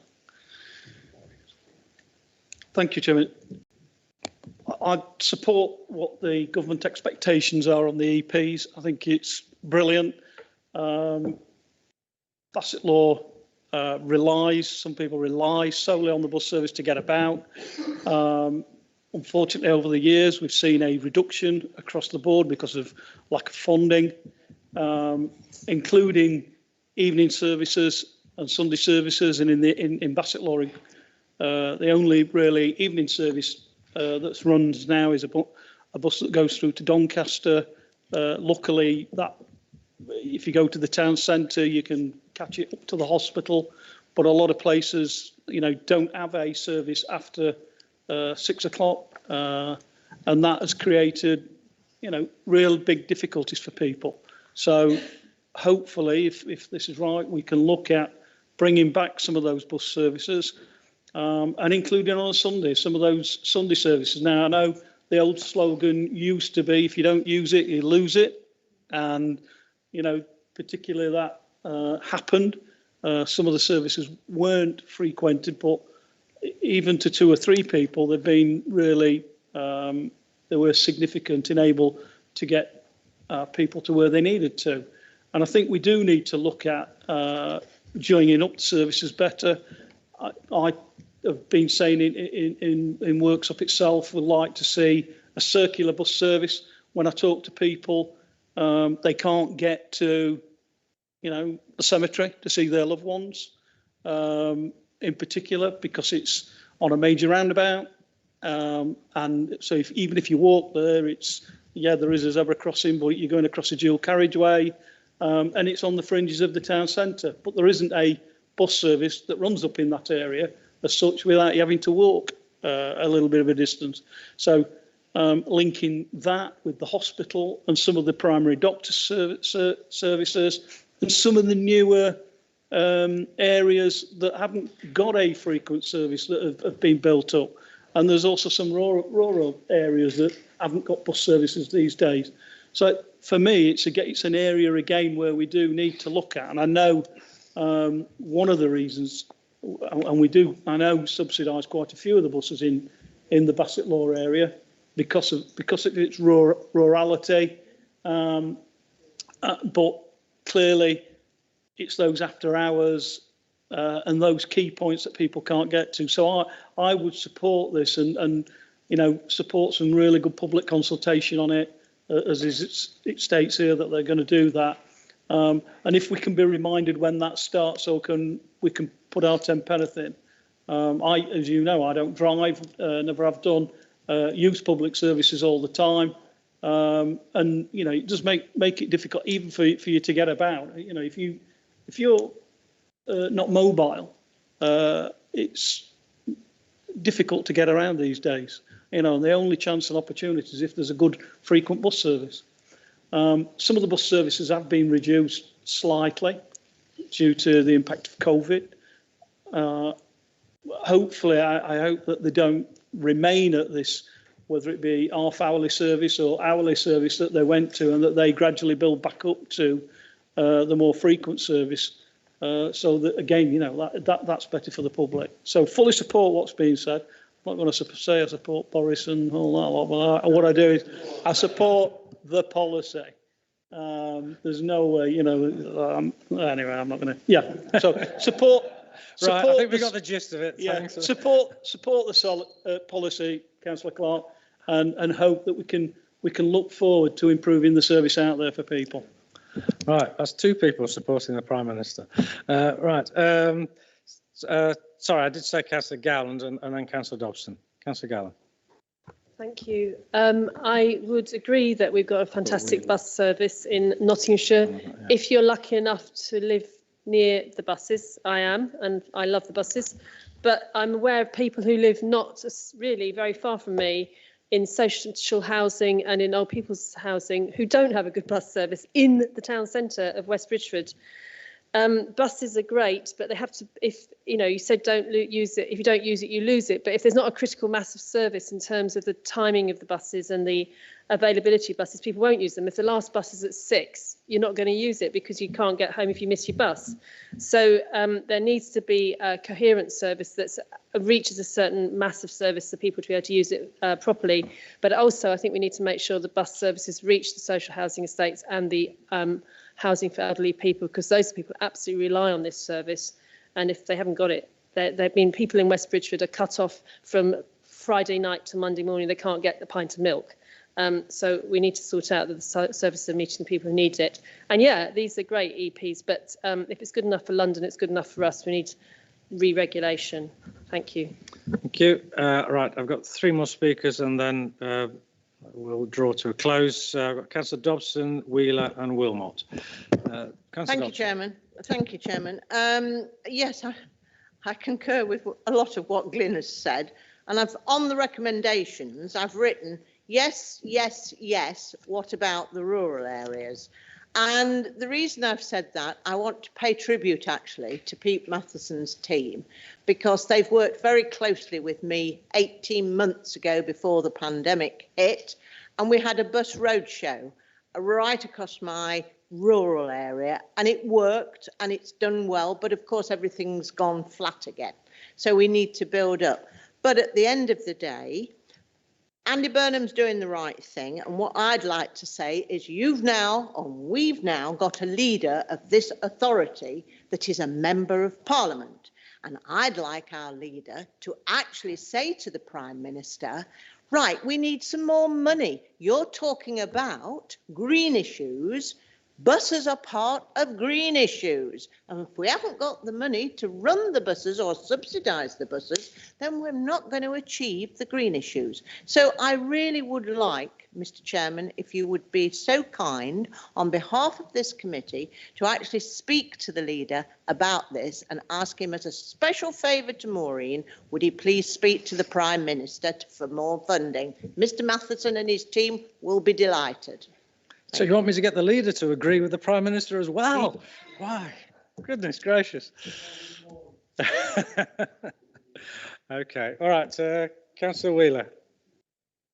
Thank you, Chairman. There's one issue to raise, which hopefully can be looked at strategy as well, is when we have new housing estates and the provision of bus service is obviously part of the planning agreement, but it's obviously based on when the houses are completed. So bringing a live example of in my estate, which myself and Peter spoke about many times, we've got about 35, when we've got to about 35-40% completed, and you start to get money drip through for a service, but it's not enough to actually pay for the service. So in effect, by the time you get the money through from the developers, from their contributions to get the bus service, you've upped the state there, and people got used to driving or using other services instead of having the bus. And then, of course, it's not as viable when it comes in, and you start to think of, well, is it a viable bus service, and to go again. So hopefully, I hope that can be looked at in some way, just so we can get that addressed. And like I say, Pete's done great work. So his team, we spoke many times about this. I know he's doing a lot of work, but I think it would just solve that issue, hopefully, from the start, if that could be looked at in terms of the allocation of funding, so we can then hopefully ensure these people moving to these estates get used to the bus to start with, and reduce dependency on cars. Yeah, it's the formula of the Section 106 agreements that we need to get right, don't we? Yeah, okay. And Councillor Wilmot. Thank you, Chairman, for allowing me to talk on this issue. Yeah, I do welcome this report, but I must point out that many areas in Nottinghamshire, and Hucknall is one of them, that has a number of areas that don't have a bus service, and it does need addressing at some time. It's something that I tried to address way back in July 2019, when the C1 and C2 were introduced. But the most peculiar thing was that the C2 was given a subsidy, but the C1 wasn't. I couldn't understand that situation. But again, that I'm sure that will be looked into as a priority, because that goes to the Papwick Green area, which is a brand new, well, not brand new, but it's mainly brand new housing estate of 250 houses, which does need some transport. And there's a big long road that would easily pick them up. And I do know that there's discussions in place at the moment about them, and I would like that to be, you know, for someone to just check up to see if it is happening. Can I say that also the Hucknall railway station, which is a tremendous station with the amount of people that use it. However, last week when I was coming to a meeting down here, I got on the train, the tram, and there was 50 people on the because I counted them, and there was 15 of them without masks. So, and that was very, very discerning to me. But anyway, I mean, poor public transport it does have a negative effect on everybody, and not least to the more vulnerable members of our community, and especially elderly and disabled residents. It also aggravates loneliness and isolation. You know, without public transport, people never get out to be able to enjoy themselves a little bit. And we have a lot of people that live on their own, and as you know, even in your area, there's that situation. Can I say residents of Hucknall also saying that the buses are, in some areas, are very unpunctual. And the people do rely on being punctual in a situation when they go into jobs, when they go into meet other people, have got hospital appointments and so forth. And it's essential that we make that abundantly clear to the bus companies that it is. I know that in built-up areas and where some of the traffic is horrendous, it's difficult to do that. But as much as we can possibly do, we've got to try and do that. And as I say, Hucknall actually is quite well off for transport, and which I do thank the county for that, because many of the issues that you did address at one time, but it's now, with all the new housing, 2,500 new houses in the last 3 years, and another at least 2,500 going to be built over the next 3 years or the next 5 years. And it's going to be a horrendous situation, and we've got to make sure that the transport is available to people, because many people buy houses and absolutely, you know, they can't afford to pay for anything else but getting a lovely house that they want, and transport's got to be available to them, and also on the cheaper side. Thank you very much. Okay, thank you. Right, sorry, Councillor Adams. You sneaked in there. Thank you very much, Chairman. You are the last one. Just wants to welcome the report, really, and I think there's some really key points in here. The ZEBRA, Zero Emission Bus Regional Areas scheme is fantastic to see, and great to see we're going to be working with other authorities to try and build something in using emerging and new, more renewable technologies, primarily around obviously hydrogen and electric. So it'd be good to work out how that's going to be prepared, and also how we're going to put the infrastructure into play to enable that. I think also I'll pick up on Councillor Wheeler's point as well. I think there's definitely a connection with trying to ensure that the new estates that come online, the city in Netherfield, as the Gedling leader of Gedling Borough Council calls it, in Teal Close is an area that will need service of a bus, and it's going to be an incredible large housing development, and something that will need access to public transport. And finally, I just wonder when bus companies are going to develop the single seat bus where you can sit separately from people with COVID. I wonder if there's going to be some development into that way in the future to encourage more people to sit on the bus. I know one of the biggest complaints is having to sit next to somebody else. So I wonder when that's going to come about. Anyway, that's it from me. Thank you very much. Okay, thank you. Right, so we've got the 3 recommendations on page 58 have been moved and seconded. All those in favour, please. That's unanimous. Thank you very much. Item 10 is the under 16 home to school transport policy on page 61. And I think online we have Chris Ward to present the report. Mr. Ward. Thank you, Chairman. The purpose of this report is to seek approval for to refresh the under 16 home to school transport policy and post 16 transport policy statement for the 2021-2022 academic year. These are annually refreshed. We have a government duty to publish these on the website. There are no material changes. There are no policy changes from last year other than the dates involved, but it's an approval we do need. Thank you. Thank you very much indeed. I'll formally move the recommendation, which is on middle of page 63. I'll formally second, Chair, and I reserve the right to speak, Chairman. Thank you very much. Anybody wish to comment to Councillor Hollis?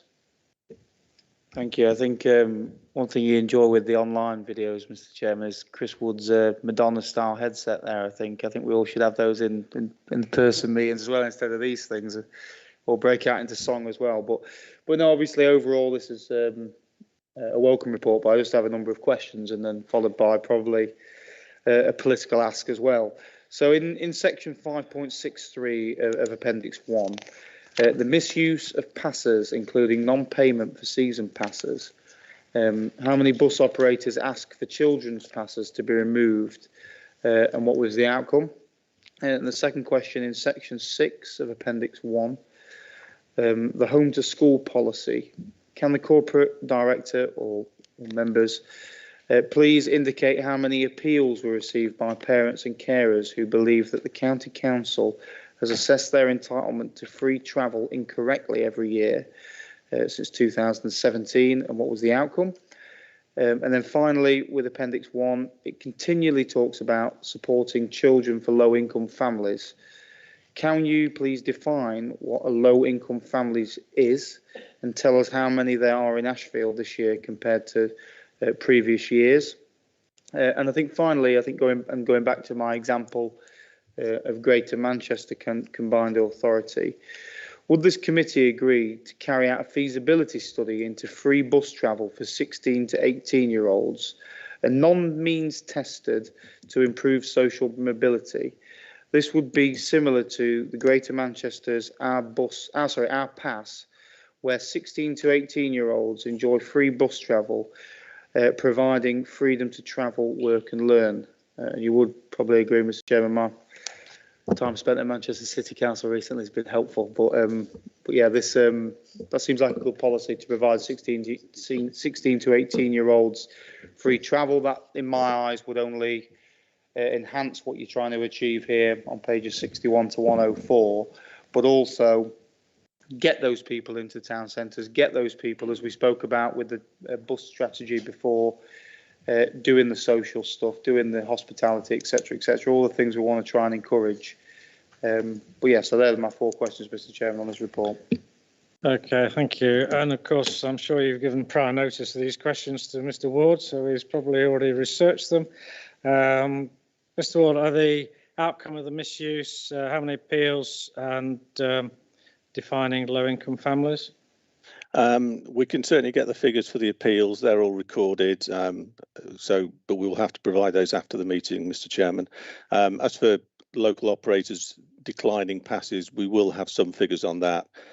The definition for the low income families, I think it was either maximum working tax credit or receiving free school meals, and it's determined through the admissions criteria and the admissions team. Okay, right, thank you. So, Mr. Ward, will let you have those numeric answers after the meeting. Mr. Wood, have you, on the last point? Thank you, Councillor Clark. Yeah, it was just, Councillor Hollis, thanks for your question. It was just around the young person's pass and the idea of that. I think that's very much going to be part of the bus service improvement plan work that we talked about in the previous paper, to see whether we can work with operators to move forward on looking at that very much as a topic. So obviously no promises that would come out, but it's something that we're keen to explore with the bus operator.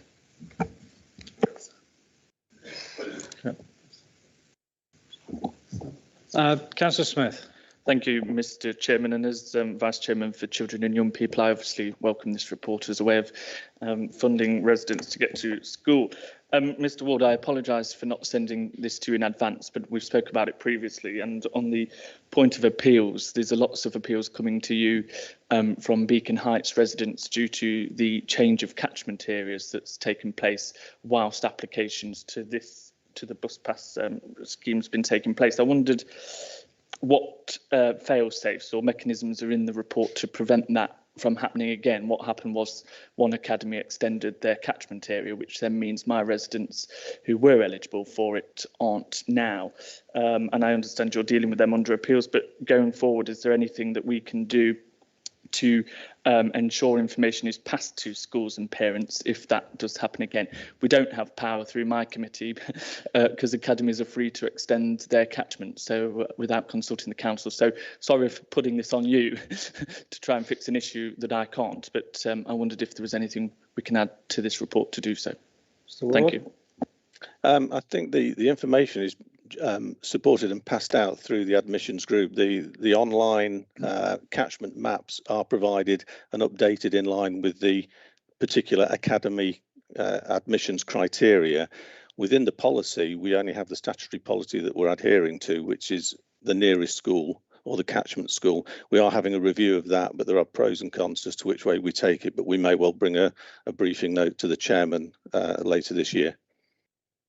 Okay, great. Thanks for that. Right. Okay, so we've got the recommendation. Post 63 has been moved and seconded. All those in favour? That's unanimous. Thank you very much. On to agenda item 11, the community health workers permit, which to me sounds very good news, but I'm going to bring in oh, there you are. I was wondering where you were. Gareth Johnson, would you like to present the report, please? Thank you, Chairman. This report proposes that the technological innovations that we developed during the first lockdown of 2020 that enabled the authority to issue nearly 4,000 virtual parking permits to NHS and key workers directly involved in the COVID response are repurposed to assist peripatetic community health workers carry out home visits more efficiently. The virtual permit system has proved itself to be very robust and efficient at administering parking permits, and the operational costs are minimal compared to a traditional paper permit system. Early talks with local healthcare providers has elicited enthusiastic support for the proposals, and if the report is approved, we will engage further with them to develop the criteria for issuing the permits. Thank you.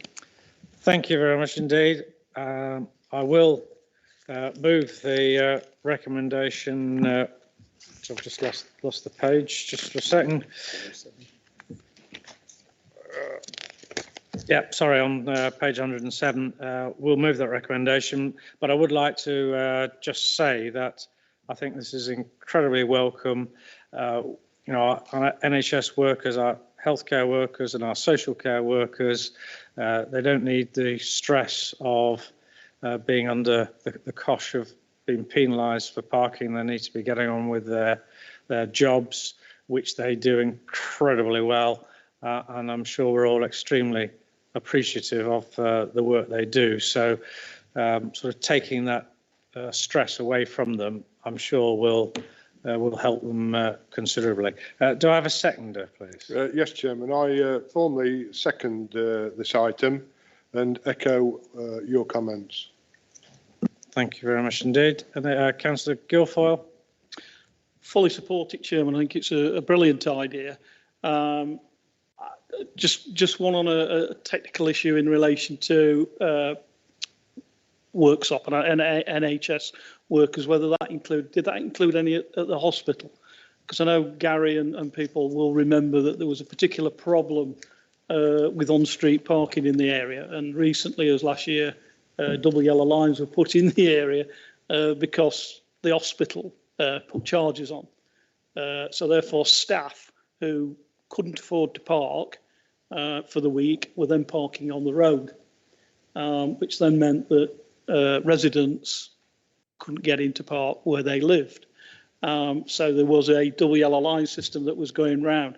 Now, I don't know whether that some of those workers were then or now, if they're eligible, would be moving out into that area back again, which would defeat the whole objective of what was happening in that particular time. So that's just on one, and I know it's a negative, but overall, it may not impact on that because it may not include those workers, but it's just an issue. It was just in relation to the cost. I mean, within the recommendation, there is no cost attributed to it, which I found, there's usually something, even if it's a small administration cost. A financial implication. Yeah, and there's nothing in there. Because the reason why I raised that is because obviously local residents who pay for a residential parking scheme, that when we ask about that is obviously, they say, well, we need to administer the paperwork and issue the identification that they can park outside their property without incurring a ticket. Now, it seems to me if we can do this for this administration way in doing it for the NHS workers, surely we cannot use that similar system for everybody else who's got residential parking.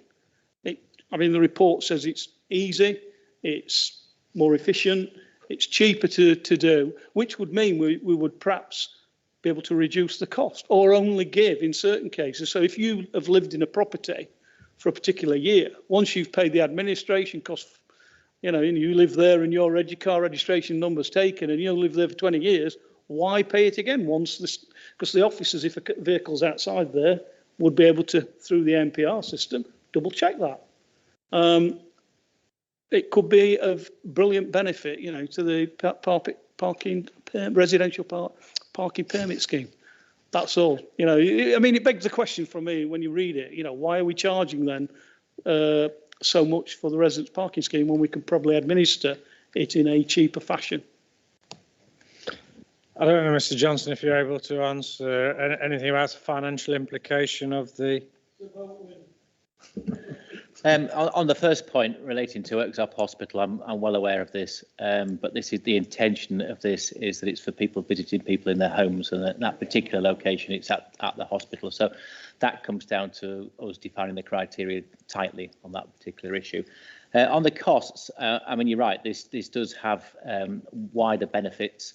It's more complicated to set it up for residents parking schemes. You've got to set up a database of eligible properties beforehand. The costs of the £35, though, it's not simply about the admin costs of producing a paper permit, which is how we do it. It's the wider costs of providing the scheme, maintaining the scheme, and to a certain extent enforcing the scheme that comes into that overall cost. But yeah, there is an opportunity there in the future to examine that if this proves to be as successful as I think it will be. Okay. But in totality, Chairman, it could actually reduce for the individuals the cost of the parking permit. Okay. Councillor Turner. Yeah, just moving back to the hospital, Baslow Hospital. I know at the moment parking for everyone is free. Whether that will carry on moving forward, I'm not sure. Okay, thank you for that. Right, okay. Recommendation has been moved and seconded. All those in favour, please. That's unanimous. Thank you. Item 12 is the traffic regulation order, prohibition of waiting and parking places at Slapwalk and Alderson Road in Worksop. And I'm going to turn to Mr. Coots from VIA. Welcome, who will present this. Thank you, Mr. Coots. Thank you, Chair. The purpose of the report is to consider the objections received in respect of the proposed traffic regulation order on Slackwalk and Alderson Road area in Worksop, whether it should be made as advertised, subject to the amendment shown on revision B of the reference drawing. Details of the proposed order, the consultations that were undertaken and the objections received together with responses are outlined in the report. Thank you. Okay, thank you very much. Well, I'll formally move the recommendation on the middle of page 113. Do I have a seconder? Formally second, Chairman, and reserve the right to speak. Thank you. Any comments? Anybody? No. Oh, sorry, Councillor Turner. Yeah, thank you, Chairman. Having spoken to residents, it's in my division, but having spoken to residents, I'm delighted to support this proposal. Thank you. Okay, thank you very much indeed. So it's been moved and seconded. All those in favour? That's unanimous. Thank you. Item 13 is another traffic regulation order, which is New Lane, Blidworth. And this one, because VIA is involved, then it is appropriate for County Council officers to present this report. So, Mr. Wood. Thanks, Councillor Clark. It's a fairly short introduction. So this is the traffic regulation order for New Lane at Blidworth. The purpose of the report is in paragraph 1, and the report sets out the details of the traffic regulation order and the objections as made, and the recommendation to the report is on page 131 of the information, the committee pack. Okay, thank you. I have been approached by the divisional member to address the committee. He then asked if he sent a submission in, if I would read it out, which I will do so. This is Councillor Tom Smith, the divisional member, who is recording his objections to this particular proposal. I'd like to, this is Councillor Tom Smith talking, I quote, I'd like to provide some additional comments in my role as Blidworth County Council regarding the proposed TRO on New Lane, alongside my formal objections, which I have already given. As you can see by the many comments of objection you have received, my community is clearly opposed to this TRO and to the housing development which precedes it. Once again, I'd like to emphasise my objections to the housing development and put on record that I regret the loss of the Meadows green space considerably. Whilst I am pleased that Highways have put forward a proposal that aims to be disability friendly, I must stand behind my residents who have raised their objections to this TRO. I'd like to ask that this committee considers the comments of each and every one of my residents who have taken the time to object. This change will have an impact locally here in Blidworth, and as such, I feel strongly that local residents' voices must be heard. Once again, as local ward member, I formally object to this proposal. That was from Councillor Tom Smith. So I've got Councillor Dobson and Councillor Hollis.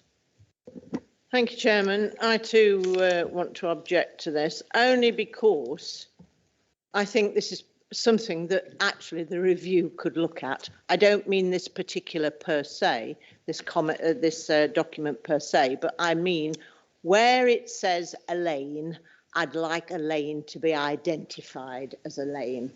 And I think while ever you've all read the documents and an awful lot of the complaints and objections have come against the actual development, and I know what you're going to say, Chairman, because you and I have just had a few words about it. At the end of the day, I think they've objected quite rightly. Some of them have objected because they didn't want to lose the green open space, and that's fine. But at the same time, there's a chunk of them that have objected, quite rightly in my view, that the lane is too narrow for all this extra traffic. So while I accept that the planning application is nothing to do with us, it's to do with Newark and Sherwood, it's been passed and all the rest of it, that's their problem. I would like to ask if it's at all possible for this item to be deferred pending a discussion, further discussion with the working group on how we're going to look after lanes, because I know John Ogle in his area and I in my area have got lots of lanes where they are single carriageway. They're not even wide enough for two cars going past one another. They really are not. And all we're going to do is create problems. Now, I've read it. I understand what you're saying, Gary, in here, loud and clear, but I really don't think it's very suitable. There might be another access round the back of this development that could actually work better. I don't know, but I think it's something that needs looking at, Chairman. Thank you. I'm going to ask Mr. Wood if he can sort of confirm my understanding of this. I think partially Councillor Dobson has made the point already. In terms of the actual principle of housing development, that was decided by the local planning authority.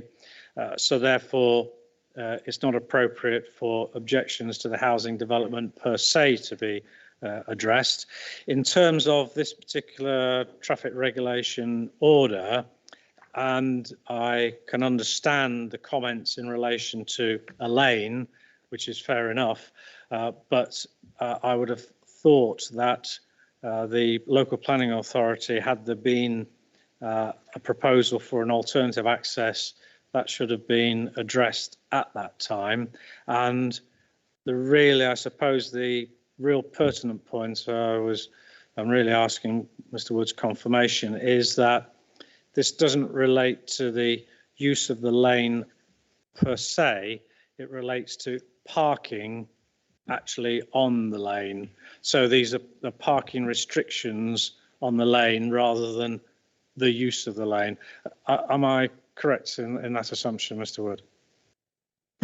Thank you, Councillor Clark. So I think the matter in front of committee is around the traffic regulation order, which is the actual order around the lines rather than the development itself. I think in terms of the development and other options, we do have Jan Whitco with us virtually if there's any questions around the comments that we've made to the planning authority. But I think the matter in front of committee is literally around the traffic regulation order. Yeah, which is the parking lines that are. So we need to restrict our debate to the actual parking restrictions that are proposed. We don't want to get into a debate about the whys and wherefores and pros and cons of the housing development, because that's been decided in a different forum. Councillor Hollis.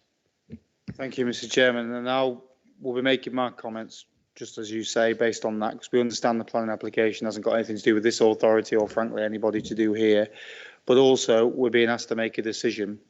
And quite rightly, officers have come to us with their recommendation. And the whole point of a members' debate on these things, of course, for new members and existing ones, but particularly for new members, it's important to understand why this is here. You know, these traffic regulation orders, this authority makes hundreds of these across the year. Only a few come to this committee, and experienced members will make clear that the reason it does is because that many of the public have objected. So it's only sitting here because it is controversial in itself.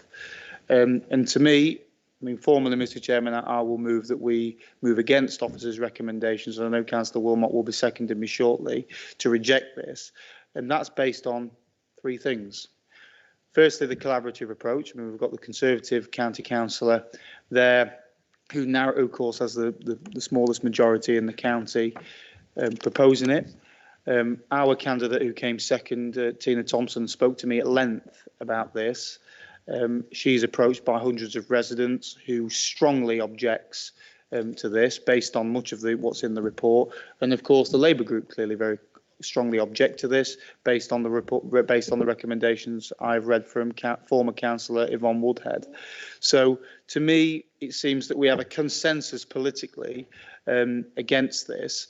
It seems also to me that a number of things haven't, in such a controversial application, haven't happened exactly how this authority would want, and I'll draw your members' attention to comments in the report on page 129, which basically say that we haven't followed the proper process, which of course residents have incorrectly drawn conclusions. We have followed the adapted process by the government, but that doesn't sit well with me. We've had a watered down consultation compared to what this authority would normally expect as a minimum because of COVID. We have a chance now with relaxed rules to consult properly, and I'd encourage this council to reject this and go back with a proper consultation, because ultimately what we're talking about is, and if, I mean, I'm a sado, I only have Netflix at home, and I've read every objection, mainly because Tina Thompson forced me to read every single one, I'd be truthful with you, and it's a shame she's not here to speak on behalf of Blidworth. However, it's clear to me that many of the objectors, certainly the vast majority of the local objectors in this case, objected on highways grounds, objected on the grounds of the traffic regulation order and exactly what they needed to. Yes, a few strayed into planning, but there is a number, and I bet it's very clear on what we're voting on for the committee. There is a number of heavily disabled people on New Lane, and 3 hours parking, which frankly the county council go back with a response, is inappropriate. These people have parked outside their house for the entirety of the way they've lived there, 50 years in one lady's case, and now they're being told that they can't park there. They can't park on the drive, they haven't got one. So where's this disabled person parking? Park for 3 hours and then move around the corner. That's what this regulation order is going to do. So I think that's why the independent group have proposed the recommendation to reject. That's why the residents of Blidworth have objected in strong numbers, and that's why the independent, the Labour and the Conservative members of Blidworth all object as well. So I would ask the committee to actually listen to the consultations that we pay good money to do and reject it. Thank you. Thank you. I'm just going to ask Jan Whitco, can you just detail any of the implications in relation to the local planning authority, or the impact of delaying on the planning decision, please? Thank you, Chair. Yeah, the conditions of the reason for the requirement for the TRO is that the developer has a pre-start condition which requires them to firstly consult on a TRO which we're considering now, as well as implement the measures which were agreed at planning prior to occupation of the site. If the TRO wasn't to go ahead, the works as agreed at planning wouldn't be implementable, so therefore the development would probably need to seek to vary their planning conditions and wouldn't be able to start on site, and essentially, delaying the project by quite some time. Okay, right. So thank you, Councillor Smith. Did this relate to this particular motion? Right. Okay, Councillor Guilfoyle. Chairman, it's always difficult when you get objections in quite numbers like this, and also when you're trying to look at an area that you don't actually know from what is, a plan and not really see it. And I don't. Sorry, Chair, I didn't know because obviously. Sorry, no, carry on, carry on. As I said, I think it's difficult in certain circumstances to envisage an area and what it looked like and what the reason behind the regulation order. And it's not very often that I would suggest this, but I actually think, you know, I would suggest that a site visit so we could look at the area. I'll be honest, it's not very often when you look at plans that I can't work out why you're doing it because I don't know the area. I can't understand from the plans and everything else what's going on. And also, I think we've got to understand the highway implications. I understand what they're saying about the planning bit, that yeah, they would have to review it. But clearly, for me to make a decision, I personally would want to go and look at the area and fully understand the reasons for our officers guiding us this way in light of the objections. So I agree with what has been said about a deferment with an opportunity for members to go and look at that. Otherwise, I'll be abstaining on the application on this occasion. Right. Okay. So a motion has been put forward to not approve the TRO. It was moved by Councillor Hollis and it was seconded. Sorry, Chair, I don't believe it was seconded. Yeah, well, Councillor Wilmot seconded it. I will second this proposal, Chairman. It's not just a few people, this isn't it? It's the majority of the whole estate or town in that area. So they need to be listened to. Residents should be listened to. There's a lot of disabled people. I've looked into this, and there's a lot of disabled people in that area that need this decision overturning. And there's, as I say, there's many objections on the highway grounds. So I will second that proposal of Councillor Hollis. So thank you. Thank you. So we just need to try and make sure that we remain procedurally sound here. So the substantive motion hasn't yet been moved and seconded. So just so we're all clear about that. We've had a proposal on the floor, which we haven't yet to receive in writing, but we can meet that requirement in order. And Tom, it's not quite clear to me what your amendment is because I haven't got it in writing and I didn't quite catch exactly the wording that you were using. So I'm going to propose that we take a brief adjournment so that you can put that to us in writing, at which point we'll need to just assess it to make sure that it's clear and that we're aware of any implications or consequences that that might have for the local authority. Of course, what we then will do is follow due process. We'll make sure we circulate that to all groups so they can consider it. Assuming it's a valid amendment that we can put forward to committee, we'll Chairman, come back. Point of clarification. I don't believe, I mean, I don't support the voting again. I've said that I'm going to abstain. I don't believe there was a motion as such other than to say you would be voting against that. Is that correct? That's what I'm trying to clarify, Councillor Guilfoyle. Yeah, if he's voting against it, it's a straight vote on the recommendation in favour or against. I didn't believe he was moving a motion. Personally, I thought they were saying they were voting against the recommendation. Well, perhaps we could ask Councillor Hollis to clarify what he's proposing. Right. Councillor Hollis, can you just confirm what your proposal was? So my proposal simply, and I think Councillor Guilfoyle makes a valid point, is to reject the regulation order 2021-3322. And obviously that has been proposed by me and seconded by Councillor Wilmot. So he's proposing a different recommendation to the one that you have before you, which has now been seconded. I understand. We need to take that and have a look. And you've got it. We've got it in writing. If members don't wish to defer. But to be clear to Councillor Guilfoyle, that's different. I don't think Councillor Hollis is proposing just to vote against it. Okay.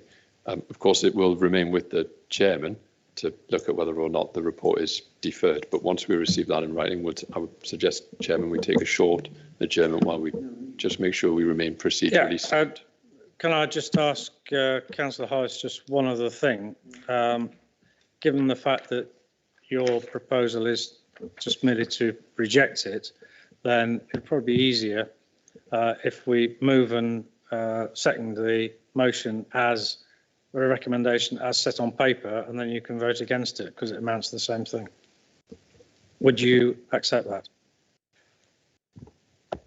Well, procedurally, we've got an amendment, so we may as well accept it. Frankly, you know, we've written it down as instructed to reject the regulation order, and it's been moved and seconded.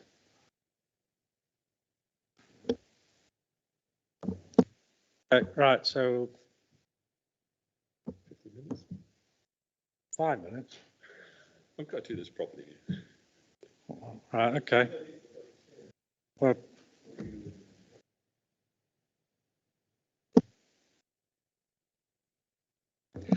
can we just stop the live stream? We're going to adjourn for probably 10 minutes or maybe a bit more.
Really positive news announced today that we've got 2 sites in Nottinghamshire into the final 15 nationally bidding for to host a new STEP fusion energy power plant. Really important for the future. Hundreds of millions of pounds of investment and job creation in Nottinghamshire if one of those sites, one in Bassetlaw, one in Rushcliffe, is selected, as well as a carbon neutral energy source for the future. Incredible opportunities in terms of skills and research, and the Nottinghamshire being at the forefront of all of that research and investment. So great news. Hopefully we can go further. Final announcements in terms of choosing a place, probably this time next year.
Okay, ladies and gentlemen, committee, we're back on live stream now. So thank you for your patience.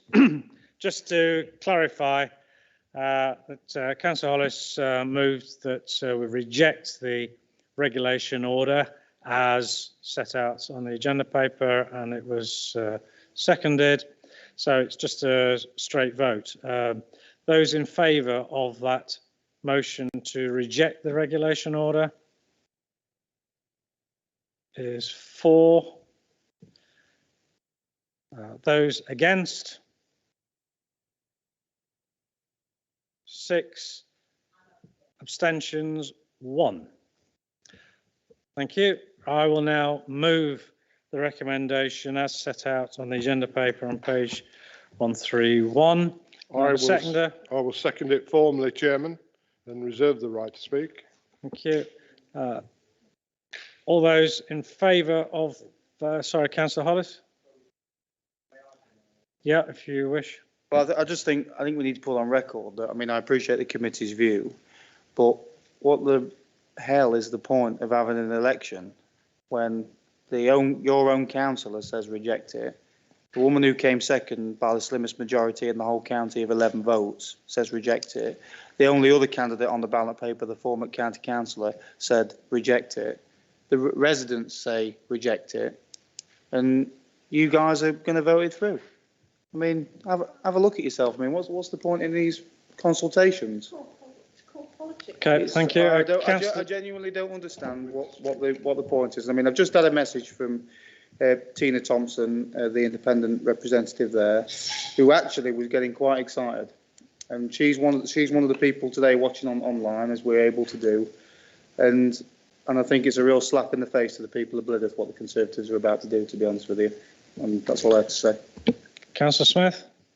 Thank you, Mr. Chairman. I think it's worth noting that of the 91 objections that we've received to this application, most of them are actually objecting to the planning application that was passed by Newark and Sherwood District Council in October 2020. And I want to make it absolutely clear to Councillor Hollis and Tina, who's listening at home, and Tom Smith, who will probably be listening, and all those residents who are affected by this, that if we backed what you proposed, Councillor Hollis, a moment ago, to reject this TRO, what would actually happen is of those 91 complaints, many of them, if you look on page 128.20, are objecting to the increased traffic levels that was the direct result of the houses being built. By rejecting a TRO, we are adding to their objection. We're making the problem worse, because this TRO is going to put double yellow lines down, for example, which will prevent traffic from congesting on those roads and allow residents who live there at the moment to flow through, and residents who live at the new development. So we need to support the TRO, Mr. Chairman, as a way of supporting the residents who are objecting to the housing development. Thank you. I would like to echo that, because I can see that is beneficial to keeping the flow of the traffic moving. Okay, right. It has been moved and seconded that as the recommendation as set out on page 131. All those in favour? 6 against, 4 abstentions, 1. Thank you. Right, let's move on to item 14. Which relates to Ollerton Road, Little Carlton and South Muscombe, experimental 40-mile-an-hour speed limit. And I'll come back to Mr. Coots, please. Thank you, Chairman. The purpose of the report is to seek approval for the introduction of an experimental traffic regulation order to implement a 40-mile-an-hour speed limit on the A616 Ollerton Road in Little Carlton and South Muscombe. Details of the proposed experimental order are outlined in the report. Thank you. Thank you very much indeed. And I'll move the recommendation on page 144. I'll formally second, Chairman. Reserve the right to speak. Thank you. Councillor Dobson. Thank you, Chairman. I'm all for doing experimentals. Unfortunately, we could have done one just a minute ago, but we didn't. But this is quite ridiculous. Unless there has been, and I see there has been a slight injury, But this road, this part of the road that's identified for 40 miles, has two houses on the right-hand side, on the left-hand side, and it's got 5 on the right-hand side, and they're all standing back from the road. The road is very wide, and it's an absolute farce and waste of money. I'm sorry, but it is. If there was a real huge problem, I'd be the first to actually support this, but there isn't. And while it's a proposed experimental one, I think it's wrong, and I think we're wasting officers' time and money. Thank you, Chairman. Thank you. Any other comments? No. Okay, so recommendation, all those in favour, please. 6, 7, 8. Against? 1. Abstentions? 2. Thank you. Item 15, responses to petitions, page 147. Mr. Wood, anything to add? Thank you, Councillor Clark. I think it's as set out in the paper. These were presented to County Council on the 25th of March. The paper runs through the petitions and the proposed response, and the recommendations are on page 150 of the pack. Okay, thank you. And I'll move the 2 recommendations. I'll second them, Chairman, and reserve the right to speak. Councillor Wheeler. Thank you, Chairman. So obviously acknowledge the comments in regards to the petitions. 2 of them are in my division. So in terms of being the child road closure in West Bridgend, understand the officers' comments. I just want to place and recommend my thanks to the officers who are, although don't recommend going with the road closure, look at other ways to help the safety on that area, and that's very much appreciated. In terms of the application for pedestrian crossing in Walton, I think just to give some clarity, and a more recent example of an issue there. Yesterday, a small child, 6 years old, was nearly run over exactly where the crossing is proposed to go because of a very inconsiderate driver. And the reason why I want that crossing in particular is because we've been trying to get a patrol crossing guard for outside that school for years since the last one retired, and just can't get one because, as people probably aware, the hours of a school crossing guard is very specific, and not everyone can meet that availability. And obviously across the rest of my schools, and the ones we still have them, they're approaching retirement age. We can't put anyone to replace them either. So this is why I think a crossing there would be really important, not only to allow safe crossing there, which shows it's needed, but also because a large school there, it's the make of Edwalt itself is that people need to cross that road to get from the main estate to where the school is on the other side of busy road. That's important, but also as part of this highways review to actually look at further funding for pedestrian crossings in areas around schools, because I do think it can't just be a problem in my division. I'm sure other members would say they've got the same in theirs, and actually having a crossing there will actually be long-term financially beneficial to whether if we can't get a patrol crossing guard, but also it's really important that we make sure our young people are safe to cross over roads. And of course as well, it's going to be residents crossing back and forth from one side to the other to where the shops are on the other side of the road as well. Thank you. Okay, thank you. Any other contributions? No. Right, so we've got those 2 recommendations. All those in favour, please. So that's unanimous. Thank you. Right, the work programme, item 16. Mr. Smith. Thank you, Chairman. Members, you'll see that some work is underway to try and reshape the work programme following the introduction of the new committees.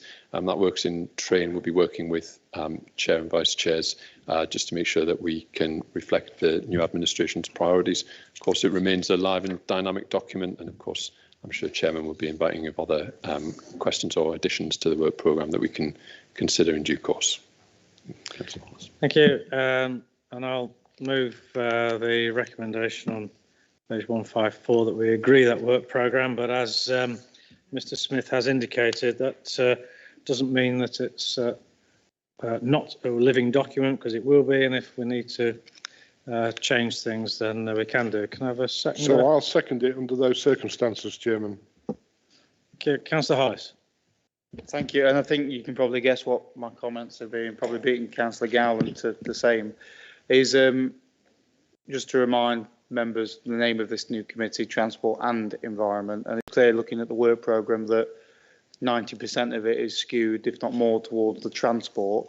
I think it's quite clear that the new leader set up this committee structure and in fact placed, I believe, Councillor Adams' responsibility for the environment. Don't let Councillor Ogle hog the agenda, Councillor Adams, is what I would ask. And rather than, I think, boring committee with suggestions, I'd like, if Councillor Adams and you, Mr Chairman, are amenable for the independent group to send forward a number of suggestions that we'd like to place on the work programme for the committee and in fact the wider council to discuss. Of course, views on the roads are quite clear from our group, but obviously if any members of the previous pension committee where environment issues were discussed at length, our group has quite strong views on that as well. And it seems to me that the Labour group do as well. So I think it might be something we can all agree on and frankly include more in the work programme. Thank you. Thank you. Well, yeah, I mean, I would respond to that. I mean, firstly, the very next meeting, environment strategy, I mean, that's a massive subject in itself anyway. And then when we're talking about environment, and we've got flood risk, and we've got, and I've indicated in my opening comments about waste disposal. So there's a lot, and as I say, it's a living document. I can assure you it's going to get added to. Doesn't mean that we need to have put everything onto this work programme at the outset, because it's going to change, it's bound to change, and it will reflect the priorities as they come forward, and we need to make sure that we are, certainly as far as I'm concerned, looking after our environment, and I'm sure that everybody else will support that. So it is a living document. Okay, right. Okay, so everybody in favour of our work programme? Is that unanimous, Councillor Hollis? It is unanimous. Okay, thank you very much indeed for that, and thank you very much for your attendance, and for those watching on YouTube and those contributors online, thank you very much indeed. I declare the meeting closed.